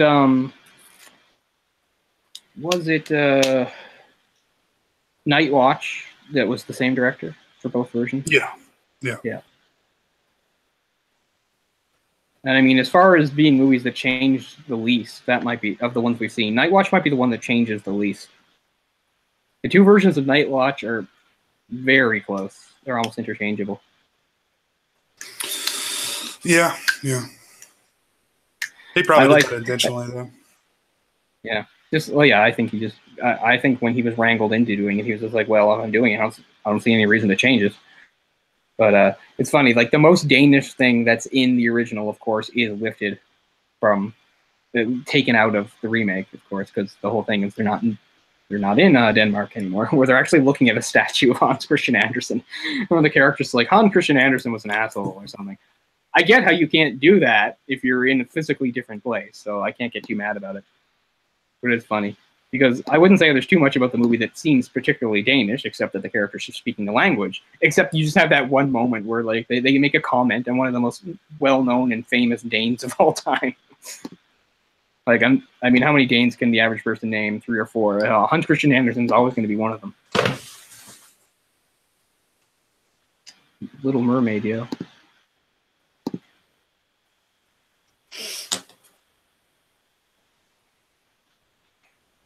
I was trying to look. I just get kind of losing my traction when I'm just constantly like crapping on this movie. Like I said, I want to point out some of the good things. I don't want to. I think it's got some good cinematography at points, but it's also very dark. And I think this was kind of maybe still is a trend for films like that. And it's almost like if you're not watching it in the perfect situation, it's really hard to see anything. Yeah, that's true. I mean, the original has a nice, bright, clean look to certain scenes, right? Mm-hmm. You've got nice daylight. This movie seems afraid of giving you full daylight. Well, they also did the contrast between the darkness and the white snow in the in the original film, and this is it doesn't. Whatever, it all just sort of blends together. Yeah, whatever filters they've got on there. Yeah. What's funny is originally when I turned for like the first half hour of the movie, I was watching it through my own filter inadvertently. I've got something on my computer here people probably know called Flux, and it's a little app thing you can install that you can adjust how your screen brightness according to the hour of the day. So just it automatically tones it down later in the day. So, but like, because I'm one of those people that my eyes get sore from looking at the screen. So basically, as we get like near midnight, my screen gets into sort of like a soft, sort of orangey glow to make it easy on the eyes. And one of the hours where that first kicks in for me is about 5 p.m., where it starts to change a little. So I was actually first watching this film, and I had to realize that Flux was changing a bit, and I had to turn Flux off because it looked darker even than usual, but it also had like sort of a weird glow to it. And I was like, oh damn, that's Flux. So, but yeah, I mean, as we said, overall atmosphere is still pretty good. The music is well done. Most of the shots and cinematography fine. I at least appreciate the effort they made with the whole artistic idea of making the mother off to the side or blurred. Mm-hmm. It's at least trying something. Well, I made the comment to you that we were, that I'm not able to watch a remake without constantly comparing it to the original. Sure. And you said, well, it's the remake's responsibility to stand up to that, so yeah. I don't think this film did it at all. And I mean, and that's why, like, I can't help but be critical of remakes, because lots of people just say, well, just judge the film on its own terms. And I'm like, the movie has to prove itself then, because it's coming from a movie that already exists, okay? It's coming from a starting point where we shouldn't be giving it the benefit of the doubt. That's for the other movie. Let the right one in stands on its own, not vice versa. If this can make itself stand on its own, great. But don't tell me, oh, just try to view it in terms where it can stand on its own. If it can, it can. If it can't, it can't. And yeah, the very moment the idea of a remake is born, it's going to always constantly have to fight against the perception of being weighed against the original it's based on. That's just the nature of being a remake. So I don't think, as a moviegoer, anybody that views it that way is being unfair. I think that's just the only reasonable way to view it. Of course, it's plenty of times, and there's even times in my life where I've seen the remake before I've seen the original, and that frees you of that responsibility and stuff. But usually, if I saw a remake that I thought was good, it would at least make me want to look for the original. Alfredson himself didn't like the idea of a remake, and he said the only time you should remake an original is if the original was bad. I don't entirely agree with that, but I do think that, like, the idea of taking a foreign film and just making it English, that is not that's what they do. Reason. That's not a strong reason for making a remake. Let's make this accessible to a different audience, mainstream audience. Hey, look at this little tiny Swedish movie. It didn't make a lot of money. Let's just capitalize that and try to make a lot of money for us. That's all they did. As I said, I love that quote from that producer that justifies that by saying, hey, it didn't make a lot of money, so, it's not like we should respect it or anything. So here's our how we should measure art. Make a lot. Yeah, well, let's measure art on about how much money it generated. Yeah, because that's really what she meant by saying it's not Lawrence of Arabia, because Lawrence of Arabia was very successful. She wasn't talking about how good Lawrence of Arabia was, even though it was good. Star Wars is like the biggest piece of high art in our society, I guess. Yeah. Well, a lot of people react that way, right? I mean, I like Star Wars, but I mean, come on. It is what it is. Yeah. Same thing with, like, Ghostbusters. Like, yeah, I think the remake is really bad for that, too, but some people's reaction to that seemed to suggest that there was something high art and amazing about Ghostbusters. I'm like, it's Ghostbusters. I love it. But it's Ghostbusters. It's not sacred text. But again, that's a different sort of avenue. Why remake Ghostbusters? Well, I don't know. Ghostbusters is oldish, but it's not old. So I don't know. So that's even less clear. I'm trying to think of good reasons for a remake. Well, I mean, with the only ones I can usually come with. Well, with Ghostbusters, they like came out of the gate like crapping on fans of the original, which is really not the way you want to approach things like that. You're all just a bunch of nerds if you don't like this. Bunch of stupid nerds talking about a movie from the 80s when you were a kid. Happy to be a nerd, I guess. I mean, that's not how you want to. I mean, potential fans of your new movie. I mean, because that's your market, right? your market is going to be young people, and then, you know, people in our demographic that are going to see it because of the nostalgia stuff. Sure. I sure as hell didn't go to see it. No, me either. A lot of people didn't. I'm just trying to think of like a good circumstance for a remake, and it usually has to be just like a lot of years. Is like the main thing. Yeah, totally. I also think there's plenty of movies from like even the 50s and 60s that hold up fine. So it usually has to depend upon the plot too.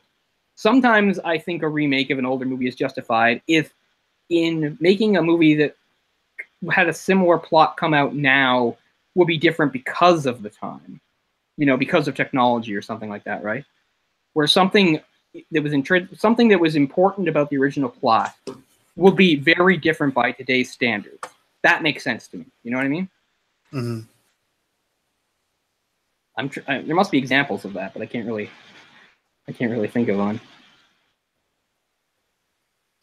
But yeah, there's just so many remakes that are just like, even if they were older, it doesn't really make any sense to remake them for a new audience, except for just that whole carrot of we can make it more appealing to this generation. So like, I mean, look at like The Love Bug. The Love Bug came out in 1968, and then they made a few sequels in the 70s. Herbie the car. That really had nothing to do with the period. That works in any period. The idea is the car is alive and can do stuff. So is there really any point in doing a remake of Herbie like in the early 2000s? No, because I can't really see what changes. A car that can do stuff on its own 2003 isn't any more amazing or interesting than a car that can do its stuff back then. Like, it's not something that's like, well, now we have to see how Herbie would work in the real world. Except the only thing now is like, yeah, if you're going to use that same Volkswagen Bug, which they do, people could, I guess, joke about how it's like a retro car. I don't know. So, I don't know. It's really tough for me when I think of remakes for any of them to justify their existence, unless there's, like I said, unless there's something that can really breathe new life into an older plot, I guess, like an older setup. It's like, yeah, we'll take that idea but apply it to now, and it has more possibilities. Yeah, I get that, but I'm not seeing that most of the remakes I'm seeing, you know? Especially when you're doing so many things that are like horror movies and stuff, which, you know, it has nothing to do with era or time. I mean, think of like, you know, remaking sort of any slasher. Like, why remake it? Why not just do sequels and stuff like that? I mean, teenagers getting killed off happens in every era. There's nothing new and really exciting about it. I mean, what, they're live tweeting while they're getting killed now? And okay, that's fine, but does that mean? And that's fine, but does that justify a remake? I mean, just make a movie of yourself about it. Why do a remake? Exactly. Well, again, and that's the whole cashing in on the name thing. So I think that really is the studios themselves. It's like they're so fickle. They're not willing to put any money into anything that's not guaranteed something, you know, immediately. I think like with, you know, say Ghostbusters, right? You know, they're like, okay, we're guaranteed a set amount of money on the name alone. Mm-hmm. And I mean, that's really the impetus behind remakes that come out now. Even with this, Let the Right One In wasn't a well-known thing, but it was well-known in that it made ripples, which is what the best that most of these foreign films can do. It was the type of foreign film that transcended being foreign and actually affected a lot of audiences over here. So they're thinking, we take a film that's good and make an American version of it, that multiplies. And, you know, and they're thinking that, you know, maximizes profits even better. So, I don't know. It's in a perfect world, the only reason to remake a movie is if you think that something about it has aged in such a way that, not that modern audiences couldn't understand it or couldn't appreciate it, but that if they did something to tweak it, to update it to today, it would have some sort of new resonance. Like, it would, you know what I mean? Mm-hmm. Sort of like lightning striking twice. It'd be like, perfect idea of a remake is like having the new version do everything the old version did. Having the new version do everything in this time that the old version did in its time. But most of the time, I mean, it almost never works out that way. It's just more like, this was a movie that was well-known and has name recognition. And now we can just sort of, I don't know, do the Cliff Notes version of it and punch it up with stuff, and people will come see it for that same name recognition. I just can't think of any recent examples of a remake that really made sense from like at least an artistic point of view or the point of view of like actually making a movie good. You know, it's just all about name recognition and laziness. Laziness, yeah. Because I mean, I don't hate all remakes, but what's funny is it is true. There's quite a few movies out there I'd like to see remade because I think they were flawed. Like I thought they had like a good premise, but then it didn't work out, and I thought, you know, somebody should take another crack at that because it could be good, and you never see that because because again, the whole point of a remake is you're not taking a risk, and the way I want you to do it is taking a giant risk because now you're just remaking a movie that didn't do well in the first place. Because yeah, I've seen several movies over the years where I would like to see a remake because I didn't think they were very good. This is gonna like hurt like a lot of our friends on the Sausage Factory and people that like really like that 80s nostalgia and stuff like that. But I like the setup for Cobra, but I don't like Cobra. But I like the idea of a remake of Cobra where it's stylistically different and a different, you know, but the same idea but done with different actors and you know. So that's to me that's an idea of a remake. But of course that would make everybody that saw Cobra really mad. You'd be like, that's not why you don't make a remake of that. It's already perfect. And I don't know. To me, it's not perfect at all. To me, it's heavily flawed, but has some good ideas. But you never see remakes that do that because it's just too much of a risk. Plus, there's plenty of people that disagree with me. That's only my personal opinion on Cobra. But again, it's not like Cobra did well at the box office. It did not. Did it not? I'm not even sure. But now I'm using the argument of the people I hated because I'm saying, yeah, it didn't do that well, so it's fair game to remake. But that's a different thing anyway. That's a completely different thing. He meant it didn't do well because it was a Swedish movie. Right. Well, yeah, it was released in Swedish theaters. I mean, we're talking about it was released in Swedish theaters, right? And then maybe a very, very, very limited release in some hoity-toity theaters over here, right? Mm-hmm. Is the most you can hope for. So yeah, it's just saying, well, it didn't make a lot of money, so it's fair game, you know, for us. We're not talking, as you said, we're not talking about high art here. It didn't make money, so it can't be high art. I mean, I bought the Blu-ray like as soon as it came out, the Region A. So wow, I wonder what the Blu-ray sales were. It did pretty well over here. I mean, it was a popular film, you know, but yeah, again, you know, which is the whole reason that, you know, causing that blip on the radar was enough. And, you know, them seeing the execs seeing dollar signs in their eyes. They're like, wow, this movie did well. And it's Swedish. So can you imagine? Say with me. If it wasn't. You know? You know, you were saying it was in New Mexico and, you know, without snow. And, like, that's exactly the way you would need to do this movie is to not make it, you know, like, do it in the desert, you know? Like, you know. You could tell the same story as we without said, snow. Well, I guess that's sort of the thing, right? Because what it all boils down to is they're changing location. It's a massive location change, but it's really just surface. It's cosmetic. It doesn't change that much at all, which is just dumb. Like, well, then it was fine in Sweden, I guess. Yeah, but they're like, no, it was. Yep, because everything physically looks the same and everything like that, but it doesn't have the label America slapped on it, and it doesn't have everybody speaking English, so they just can't get on board with it, right? As we said, if there's ever countries out there for like North American audiences to not really be that weirded out by, it's like those Nordic countries. Sure. You know, they're you know, their cars look like our cars. Most of the people are like white and stuff like that. Like everything about them is really similar to us. Like it's not this massive culture shock. It's not like watching a movie that was made in Iran or the Philippines or something. Yeah. You know? And yet still, like, I guess studios and whatever are still terrified because it still has that big scary word foreign written on it, which just freaks them the hell out. So that's how it always goes.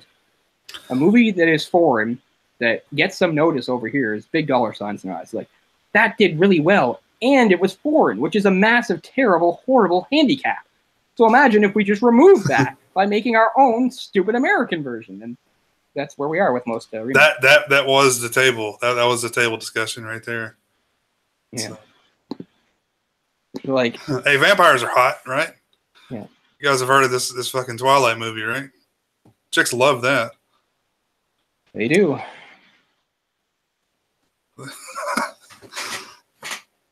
Oh man.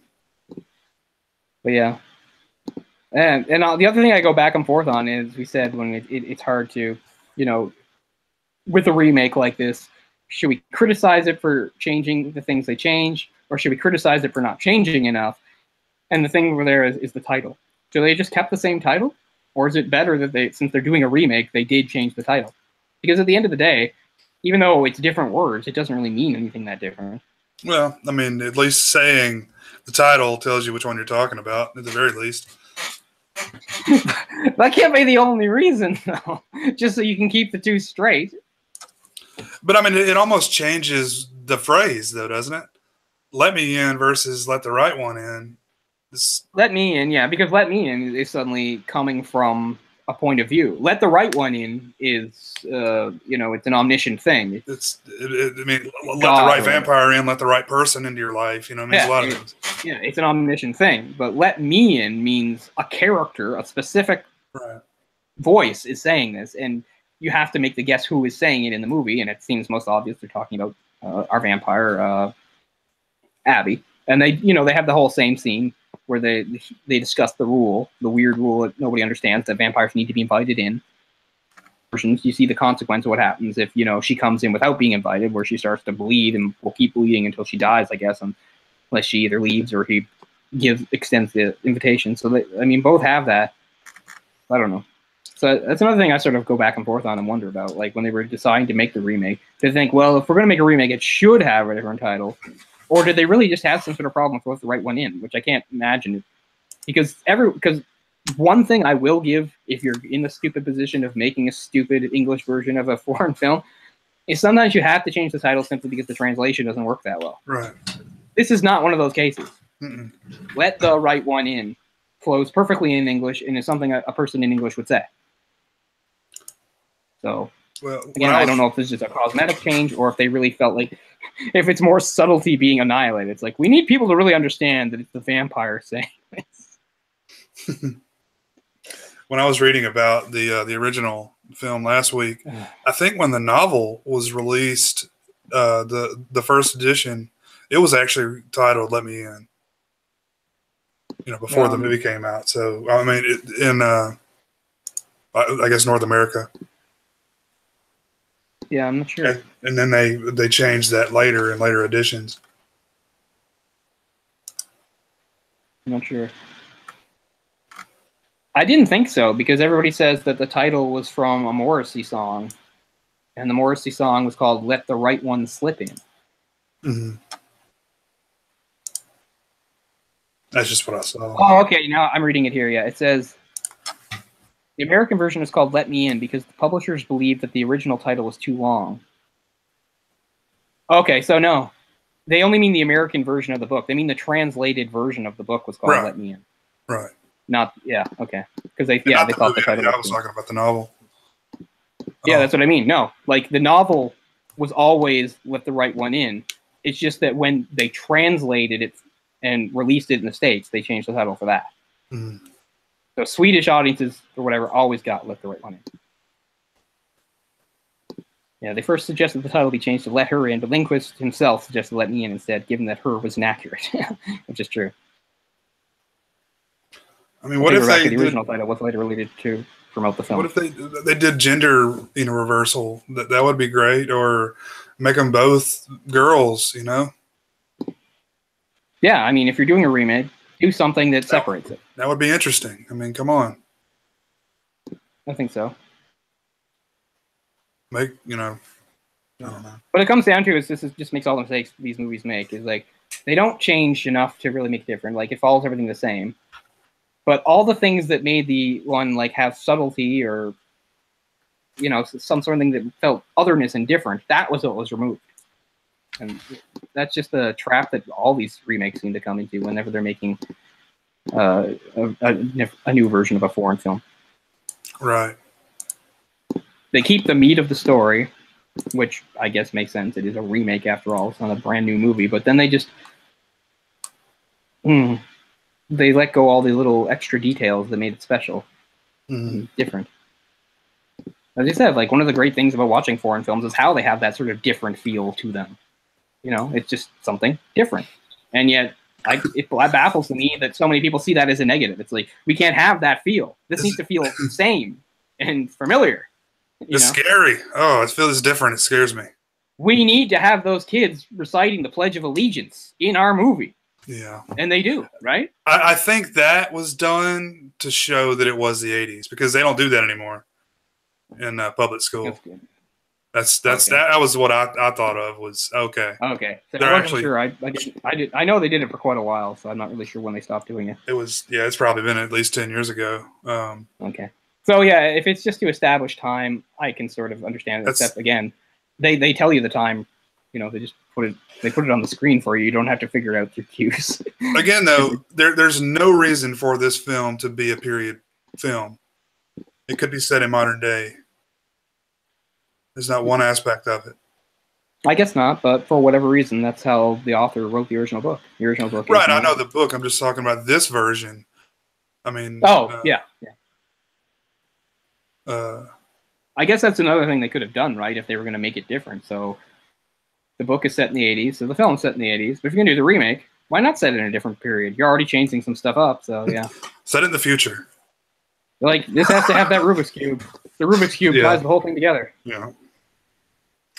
And we can't think, and there's no modern day equivalent of the Rubik's Cube. Nothing has surpassed it. Nothing has surpassed it as the ultimate puzzle. It should be like think of what is a Tetris. Big puzzle of recent years? Like Tetris? Yeah, Tetris. Or something like that. I don't know. Yeah. Even though that's been around for quite a long time also. True. But yeah, they could play Tetris on a Game Boy. Just, make it early 90s instead of early 80s. At least then it's a little different. I don't know. I mean, I really felt the same way about the original film. Was there was no reason for it to be a period film. I mean, not that I don't like the special touches that they have to go through to make it that, but it's like this. In the remake, they were showing that apartment complex, and God, it looks so like 70s style. And I was like, I think that whole thing was either matte or a CG. I don't think it was real. It didn't look real. No, I don't know. Probably wouldn't be matte. They wouldn't do a matte. I mean, I'm glad at least the original is set in the 80s. The book's set in the 80s, so I'm glad the movie's set in the 80s. It's not completely important to the story, but some of it just has to do with the writer himself, right? Probably the writer might have been that age in that time, so that's why they decided to set that. Well, sure. I mean, I understand the book's a whole different, a different thing. Yeah, but I'm just saying, if you're doing I'm not talking about the remake, you're just doing an adaptation of a movie, of a book, you would set it in the same time. Mm-hmm. Yeah. Even if the time isn't really a big deal. I don't know. Tons of fiction I can think of out there is not necessarily period pieces, but is specifically set at a specific time. Because that's just what the writer wanted. And that doesn't bother me. I'm kind of uncomfortable writing stuff that's supposed to be sort of timeless. I feel like everything's going to age itself anyway, so it's better to date it yourself, in a way.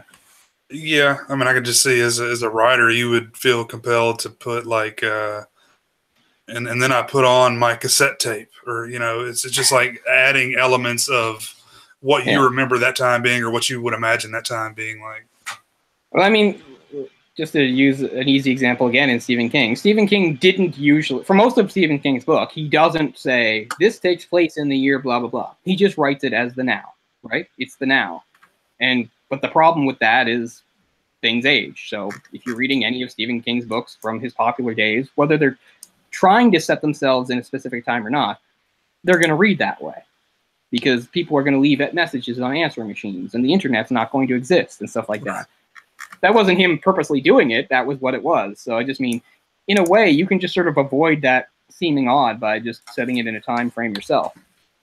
Sure. Yeah, there's not really any right or wrong answer to that. It's just, I don't know. It is true, though. Every once in a while, I mean, these are things I haven't even fully written, but there are things I've even had ideas for. For whatever reason, I've thought, maybe not a really specific year, but I'm thinking, oh, this would maybe be the middle of the 90s. And there's not actually any real reason that ties into the plot for that. It just occurs to me that way. So I don't know. Everybody's different about how that kind of stuff goes. Well, I mean, doing a period movie it automatically means there's going to be a lot more involved. As far as set design and stuff. Sure. I just, I don't know. As far as simplicity, it just seems unnecessary to me. But I think sometimes it can make it more simple. It just depends upon, again, the subject matter. Mm-hmm. I don't know, it's a tricky thing in fiction, where when your time frame, especially if it's like, yeah, an actual time frame. I mean, if you're setting stuff in the future, that's probably going to be science fiction. There's not too much stuff set in the future that's not science fiction because it's impossible to write that way. Like, you're writing about something going on in 2030. People are immediately going to want to know why you're doing it that way. You better have some futuristic stuff in there to justify it. You can't be like, well, I just thought it's after now. People don't accept that. It can't just be after now without having some changes in it. It's funny, though, how, like, sometimes one of the hardest things to do is to write about the near future. It's just try to set it a few years ahead. That's super hard to do because, I don't know, it just is. Seeing the near future is a lot harder than seeing the far future because when you're trying to see the far future, it doesn't matter how wrong you are because nobody expects you to get it right. But if it's the near future, it looks bad. Actually, a really good movie for that is if you watch Children of Men. Children of Men is set like only a few years from now. The movie came out in what, 2006? And it's set in, I think, the early 2020s. You can watch that movie and just watch it, and nothing about it seems futuristic or different. But if you watch it again and pay close attention, there's some really cool, really tiny details in there. Like, some of it are really tiny. Like the insignias that's on the cops' hats.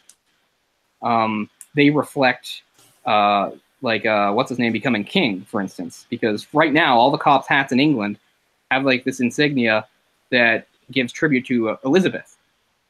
But they foresaw that Elizabeth probably wouldn't be alive by then, and that what's his name would be king. William, I think it's William, right?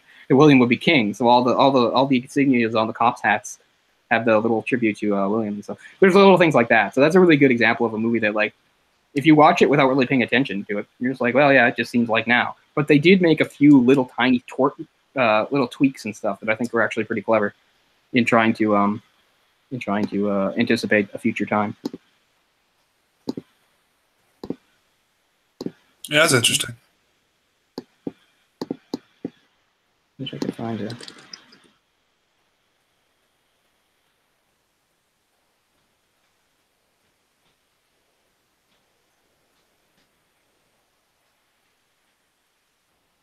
It's a movie I didn't like at all the first time I saw it, but I liked it a lot more later on. I still don't think it's amazing. Like, that was a movie that people seem to really love at the time. I don't know kind of what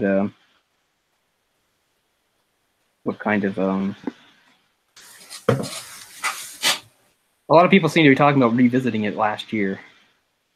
Which film is this? Children of Men. Oh, yeah. Yeah, I watched it again, I think maybe a year or so ago. Yeah, I watched it a few months ago. I feel like it's one I should like more than I do. It's one I know a lot of people love. Yeah, I don't love it either. Loves it. I just think it's definitely in the echelon of, like, a really well done film for sure. Yeah, it's the type of film that I usually really enjoy, but I just didn't. That one doesn't click with me for some reason. I mean, it's okay. I've seen it 2 or 3 times now, and I just feel the same way about it. Clive Owen, who's in that? Yeah, I was thinking of him because just the other day they had some of Sin City on TV, and I was watching his part. I like Clive Owen. He seemed to fade in the background in recent years. At one time, everybody thought he was going to be James Bond. I'm glad he wasn't James Bond. I know a lot of people don't like Daniel Craig, but I think Clive Owen would have been way worse. I don't like Daniel Craig. I don't like Daniel Craig in particular either, but I think he's fine as Bond. Although I'm really disappointed. I'm disappointed he's going to be the next one. I thought they were done. Is he? Okay, I thought it was done too. I know, and he even went through this whole thing saying like he'd rather slash his wrist than be in another Bond. And now it's happening. Because I thought, wow, you did 4. That's a very you did 4 over like a 10-year period. Like that's very serviceable. That's exactly how it should be. Don't hang on too long like Roger Moore. Oh, he's hanging out too long like Roger Moore. But yeah, because I was like the happiest thing for me about Skyfall, or not Skyfall, the last one, it's based on, I know what it's called. It's called The Bad Guys Organization, Spectre. The happiest thing for me about Spectre was that it was the end to me. I was like, that's the end. Next year we'll have a brand new, shiny, new James Bond. But nope, not happening. Maybe him again, which I'm super disappointed about. Because I never thought he was bad. I'm just tired of him.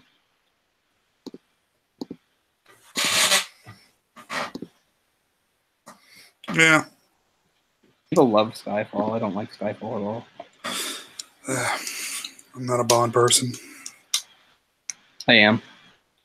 And now everybody's pointing out how rapey he is. Everybody always knew. I pointed it out in our Bond show like 3 years ago how rapey he is. I'm not saying that's great. I'm just saying let's not all act like we're just suddenly discovering it. And the good news is it's not like he's stayed that way. Pierce Brosnan's Bond is not rapey. So why should we... I mean, what's done is done. I think Bond in general is rapey, isn't it? Well, that's what I mean, but they have toned it down. They've done a better job of steering it out of that, is what I'm saying. Yeah, he started off quite rapey. I mean, the earliest ones, the fucking Connery is just a goddamn sexual predator in those movies. And it's like played for laughs, talking about perception of changing times. And then it got softer as it went on and stuff, and now it doesn't really exist. So yeah, people want to didn't you ever realize? Of course I realized. Everybody realized. Well, yeah, things changed at the time, and I think that is good. They've made James Bond less rapey over time, and now he really isn't rapey, and I think that's good. I don't think that loses the character.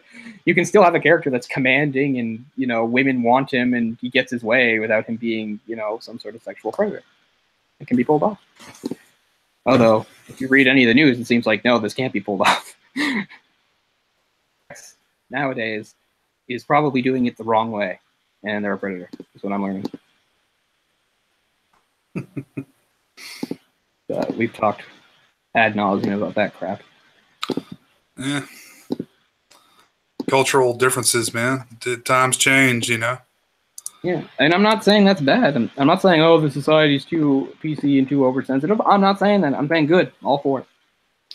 No, but let's stop complaining about the past because it's done, is what I'm saying. When you watch a movie from the 60s or the 70s or the 80s, you're going to see, stuff that wouldn't be appropriate now. Right. Exactly. And I'm not one of those people that flips out and says, oh, we shouldn't change. I'm glad it's changed, but I'm also not one of those people that flips out and says, oh, then we should just discard all that stuff or look down on it. It was what it was. It's over. We're moving on. We've evolved from it. It's great. Back when men were men and women were women. Yeah. So we've got our own statue thing going on here. I think I told you before about Cornwallis. Yeah. And I'm perfectly fine with it. It makes perfect sense for me for us to get rid of the statue. What did he do again that was so bad? Well, he was the first governor of Halifax, which is why he has a statue. But, he participated in some sort of, I can't remember, but something that massacred some Scots. But the main thing was once he was like established as governor in Halifax, he could make laws. And one of the laws he made was he put out a bounty on Micmacs, meaning like if you killed Micmacs, you got rewarded for it. Mm-hmm. So that does look pretty bad, and it does look pretty bad us having, a statue of him here when plenty of Micmac people still live around here. That's a good reminder. Because, any sort of indigenous person living anywhere in North America always has to be reminded of the fact that they're living, in a European-dominated society that all happened because of their ancestors coming and doing what they did and stuff like that. And, I'm not all one of those people that needs that shoved in their face or anything, because, it doesn't have anything to do with me, doesn't have anything to do with you, etc. But I do understand, like, saying, maybe you shouldn't have a statue of that fucker. I agree. You shouldn't have a statue of that fucker. Because that's the thing, right? Because people talk about changing history, erasing. It's not changing or erasing anything. Everything he did is still there. It's history. You can't get rid of it. But I guess the whole statue thing is, to me, a statue always implies some sort of position of like honor and respect. And like, people talk about putting something on a pedestal. Well, that's what a statue is. So that's why I agree with taking down statues of certain people, because it's not erasing history or anything like that. All it's saying is, yeah, maybe we shouldn't be like acting like they're awesome and they're so great. But a lot of people that really bothers. But I think it's more because they just have their own agendas, like the people freaking out about like Confederate stuff and stuff like that. It's just like, I don't know. I just think it's a slippery slope. I mean, once you get on that, you get that mindset, you start thinking, well, this guy, he cheated on his taxes one time, so let's take down his statue. And this guy, he hit his wife, and this guy was an alcoholic. I guess I just believe enough in common sense prevailing, which I realize is a ridiculous thing, because you're right. Society is full of ridiculous whataboutism. And then somebody brings up a what about that has nothing to do with anything, and they act like that's the big argument. Right. Trump does it all the time, for God's sakes, and a lot of people just really love to do that. Well, what about? You know what? The second you fucking say what about, I have tuned out your goddamn argument. Like, just say, because it's so complicated. It's complicated, and most what about stuff makes it seem like it's super simple. People saying, well, what about George Washington? He blah, blah, blah. I'm like, okay, well, let's thoroughly research George Washington and everything they did, and then we'll thoroughly research this person, and you'll see that they're actually not similar at all. You're just making it sound similar because it's like, well, that's a name from the past that has statues. So, no. A name from the past that has statues is a living, real, breathing person that did different things than the other, because everybody's different, and yet we all act like everybody should be. I don't know. I get too wound up thinking about it. But yeah, I hate that whataboutism so much. I get how it is sort of a slippery slope, but it's not nearly as bad as a lot of people make it out to be, because they just do it all in general swipes. Exactly. They don't actually take details and things into account. But it is true, though, there are still at least some individuals out there where it is really difficult to judge them through history, right? There are certain figures throughout history that some people see as like really great, and other people say, they were awful. And it is really hard to sift through the historical evidence and really understand which point of view was right, if either. I do understand that to a certain extent. But I don't know. A lot of the times that usually just has less to do with facts, again. Is usually has to do with something like racial pride or pride in an area you're from and stuff like that. But I mean, there's plenty of Chinese out there, actually, whose ancestors would have been amongst those completely slaughtered by the armies of Attila the Hun, for instance, that actually themselves view Attila the Hun as a great leader and somebody to be admired and respected. So, so perspectives can be different. Because most people think, well, obviously the Chinese, they do not think of Attila the Hun as a great guy, but actually there's some that see him as a very figure. But again, you can't sugarcoat the way he massacred people, because he did. But so yeah, there's always going to be those historical figures where people are really split about, and it is really complicated. But I don't know. Just when we're talking about some of this stuff, especially recent history, to me, like the history of North America is not that old. It's really not. So if you can't sift through the details about some of these figures, I don't know. I think you're just being lazy. Mm-hmm.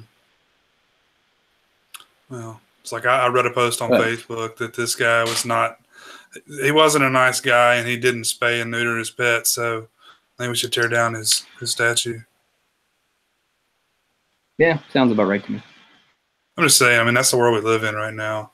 It's reactionary, It's so it just like builds and builds like snowball. Sure. I don't know. And again, sometimes these people also act like the statues are as old as the people, when sometimes these statues are like barely old at all. I'm just like, you hear about like some statue that's pointing down. It's like, oh, that's awful. It's like the statue was put up in 1975. Well, who gives a fuck then? If he was so great, you would have put the statue up 100 years ago. Like, so it's sometimes how I feel. We had to melt a lot of pennies. Maybe that's true. Yeah, they had to save up for the bronze and copper or whatever like that. But yeah, it's always going to be a tough issue. But I still think there's always waiting right in the middle is just loud idiots, because that's how it goes with every hot button issue, is loud idiots. And yeah, the whataboutism just really pisses me off. The social media has really fumed that. Or, it's not a good platform. I'm almost embarrassed that I made that tweet, because even though I think my point is right, I'm just fueling the fire, right? Because my whole point is you can't just break it down to what's in a tweet. You need to have a discussion about it. And then I just went and made a tweet. So I'm a little actually kind of embarrassed that I made that tweet, to tell you the truth. I'm not, I think I would, you know, I'm not backing down from my viewpoint, but I'm just saying it probably wasn't the right thing to do. But even I am susceptible to that every once in a while. I'm not trying to say, oh, I'm so above these, you know, things. Sometimes I want my voice to be heard too. Not that, I don't know, most of my Twitter followers don't live anywhere around me, so it's not going to mean much to them anyway, right? Yeah. I don't like have a bunch of Twitter followers that live in Nova Scotia. It may not be the worst thing in the world. No, not at all. But yeah, I mean, it's just the plight of sort of most. I mean, Halifax is an old city, an important city, and obviously, what it was the British came in, they found the Micmacs and kicked them off the best land, and took it, and that's kind of how it worked all over the continent. If you live far enough west, you might be able to get away with that not actually being the case, because there are some, you know, cities and towns and stuff like that that weren't actually anything, that, you know, that the Europeans took, that, you know, didn't really belong to anybody, and they didn't kill anybody or steal from. But when you're in the eastern part, almost all of it was, yeah, like really, really settled stuff. Anyway, we'll try to circle back here before we go off into too far of a tangent. Plus, we don't want to, yeah, we don't want to go too long. But yeah, I guess I found myself in the same sort of position as you, in that I liked Let Me In and thought it was sort of one of the better remakes, and I guess I still do, but I can't help but view it through the lens as a remake and comparing to the original, and all I can really think of is all the stuff that I thought they got wrong, and how in the end it's just a totally redundant thing. And that's really the sin of at least like 75-80% of remakes out there, is they're not adding anything new, they're not doing a different take, you know, they're just giving us the same thing. But in this case, the whole idea is to give us the same thing, but in a more watered down North American style, which to me really hurts it. An easily digestible form. Yeah, exactly. Because, yeah, the original movie had some sort of challenging themes going on and some black and white morality. The only black and white morality in this really is, yeah, okay, it would kind of suck to be a vampire, because you'd have to kill people, which is wrong, but you have to do it to live, and you want to live, and everybody wants to live, which is right. I mean, that's the only thing, that's the only sort of moral conundrum that is left, whereas the other one had others. And it even included, and even though, like I said, I'm not a big fan of the whole different sex thing, I can at least say that was one more wrinkle to the other, in that Ely was actually biologically a boy, although it seemed to be a trans vampire, because she seemed to identify as female. And again, I can't think of any compelling reasons why she had to. I mean, yes, she was castrated and lost her male genitalia, but genitalia is not your identity. It doesn't. Again, I don't think. I think it adds another layer to the story, though. I don't know. It does. It does. I'm not saying it doesn't. I don't dislike it. I guess I could just sort of take. I guess I could take it or leave it. And of course, it's no surprise at all that they completely did not take it for the remake and stuff. I was going to mention this earlier. They showed the scene, but they didn't show what he saw. They just showed him peeping the door.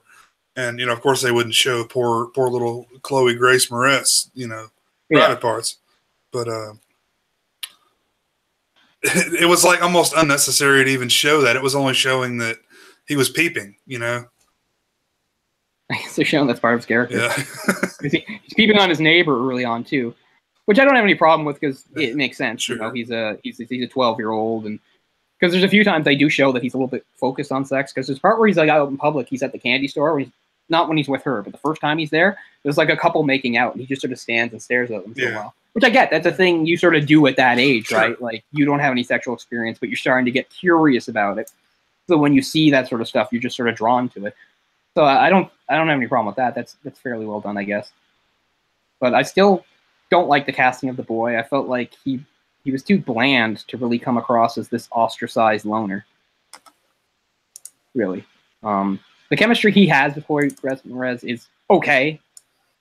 Like, I don't think it's like bad. I'm not like, oh, they had no chemistry. It was okay. But yeah, I don't really think either lead was well cast.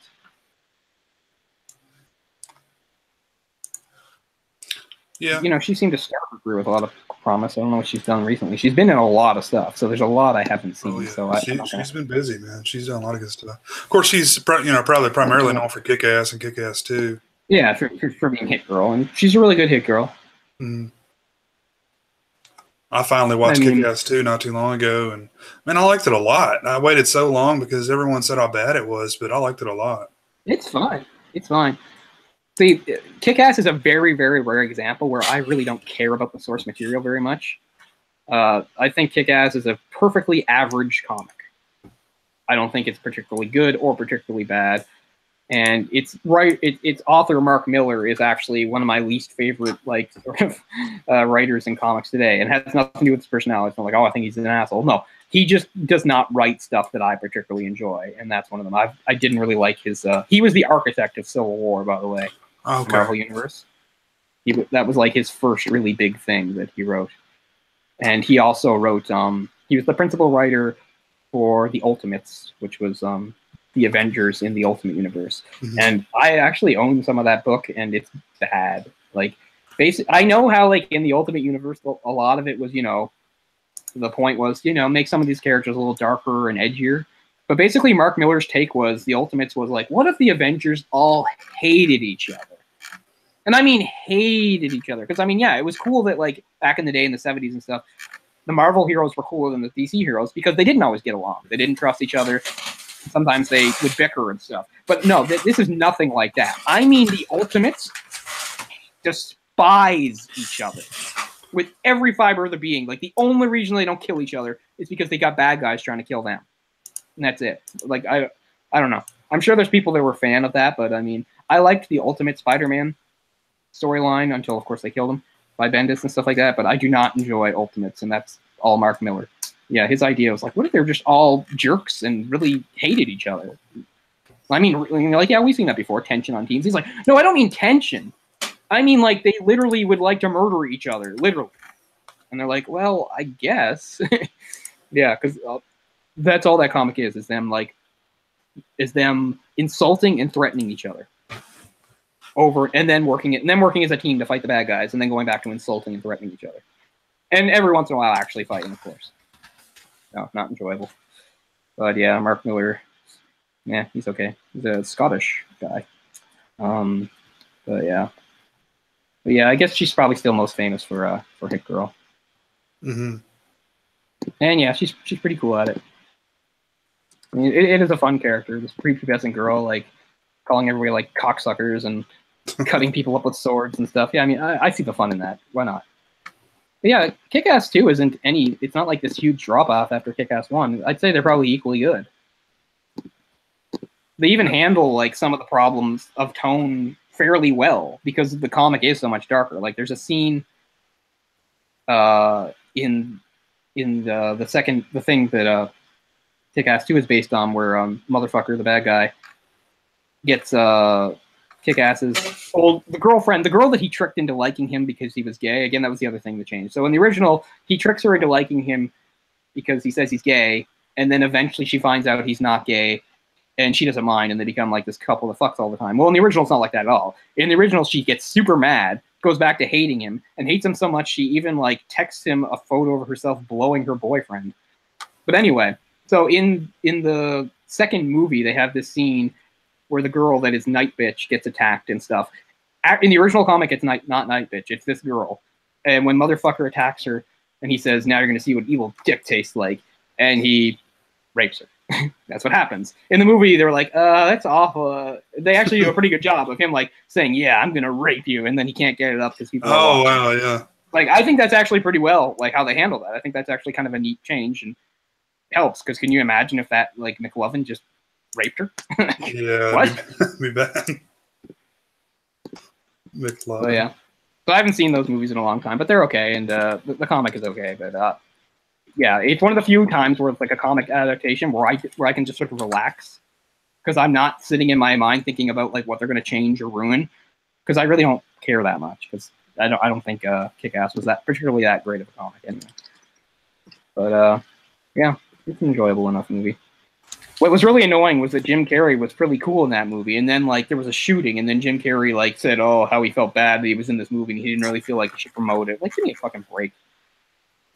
Movies have violence, man. It's not like you just suddenly did the first movie that has violence. So I don't know why Jim Carrey had to act that way. I thought that was disappointing because he does a good job in the movie. He plays like a really different sort of character. Yeah. He's almost unrecognizable, and he's really good and stuff. And then then he's just like, "Oh, I don't want to promote the movie because of what has happened." Like, Jesus Christ, he's a very reactionary guy. I think Jim Carrey's kind of lost it a little bit. Oh, for sure, man. Like, I remember seeing, like, I never watched any of that shit, but I remember seeing, like, an article that showed, like, he was, like, at some, I don't know, some bullshit event, like, at the red carpet, and, like, they interview him, and, like, he makes, like, no sense. He's, like, completely incoherent. He just says a bunch of rambling sentences and stuff, and then just leaves. And, yeah, that's what happens to some of these massive stars, right? They just completely lose touch with reality. Yeah. Well, man, I'm going to have to get off of here. Yeah, no, that works for me, too. It keeps us from rambling too long and stuff. But, yeah, so that was Let Me In, which we still recommend is a pretty good movie and worth watching. But, again, if you have the choice, definitely watch Let the Right One In instead, because it's much better. You shouldn't be afraid of some subtitles. It's not a big deal. It's not like it's a super dialogue-heavy movie or full of really fast-paced stuff. It's not too hard to keep up with, I don't think. I mean, I get it. Some people are slow readers, and I'm not trying to come down on you or anything like that. I realize that can be a challenge for some people. I'm just saying, if that doesn't bother you, definitely watch Let the Right One In. And it is a fun compare and contrast, and that's why we do this. This is like the third or fourth time we've done this, where we've compared the remakes and stuff. And as remakes go, it still is a lot better than so many others that just completely destroy the source material or make a mockery of it. This still neuters it to a certain extent and waters it down, which is disappointing. But it still has some good things going for it, for sure. Okay, so I don't know if we'll keep up with our bleak winter theme, or maybe we've just depressed ourselves enough with enough bleak winter stuff going on that maybe we'll just move on from that, even though it still very much is the bleak winter, and we just got dumped with more snow here yesterday and today. I'm about to go out in it. No, not that much, though. It doesn't bother me too much. But yeah, like I said, I got up late today, and when you get up late on a day in late January here, that means you don't get to see much daylight. So yeah, so I don't know. Maybe we'll even do something that's sunny and bright. So we're not entirely sure what our next move is, but we will let you know going forward. We have talked about some things. We have some things in the works for sure. A lot in the pipeline. As we said, yeah, and we had also some ideas from some series. I do think eventually, I'm not sure how far down the line, but maybe after the winter, we will go forward with that whole like Masters thing, where we do some of the maybe lesser known movies by some of the big names, like we said, like Mark Berman or Kurosawa, Hitchcock, something like that. That's going to happen sooner or later down the road. But as for the immediate future, we're not entirely sure, but we'll let you know. So stay tuned to Twitter and such. That's it. So yeah. Thanks for watching, guys. Thanks a lot, guys. We'll see you again soon. Later. Peace.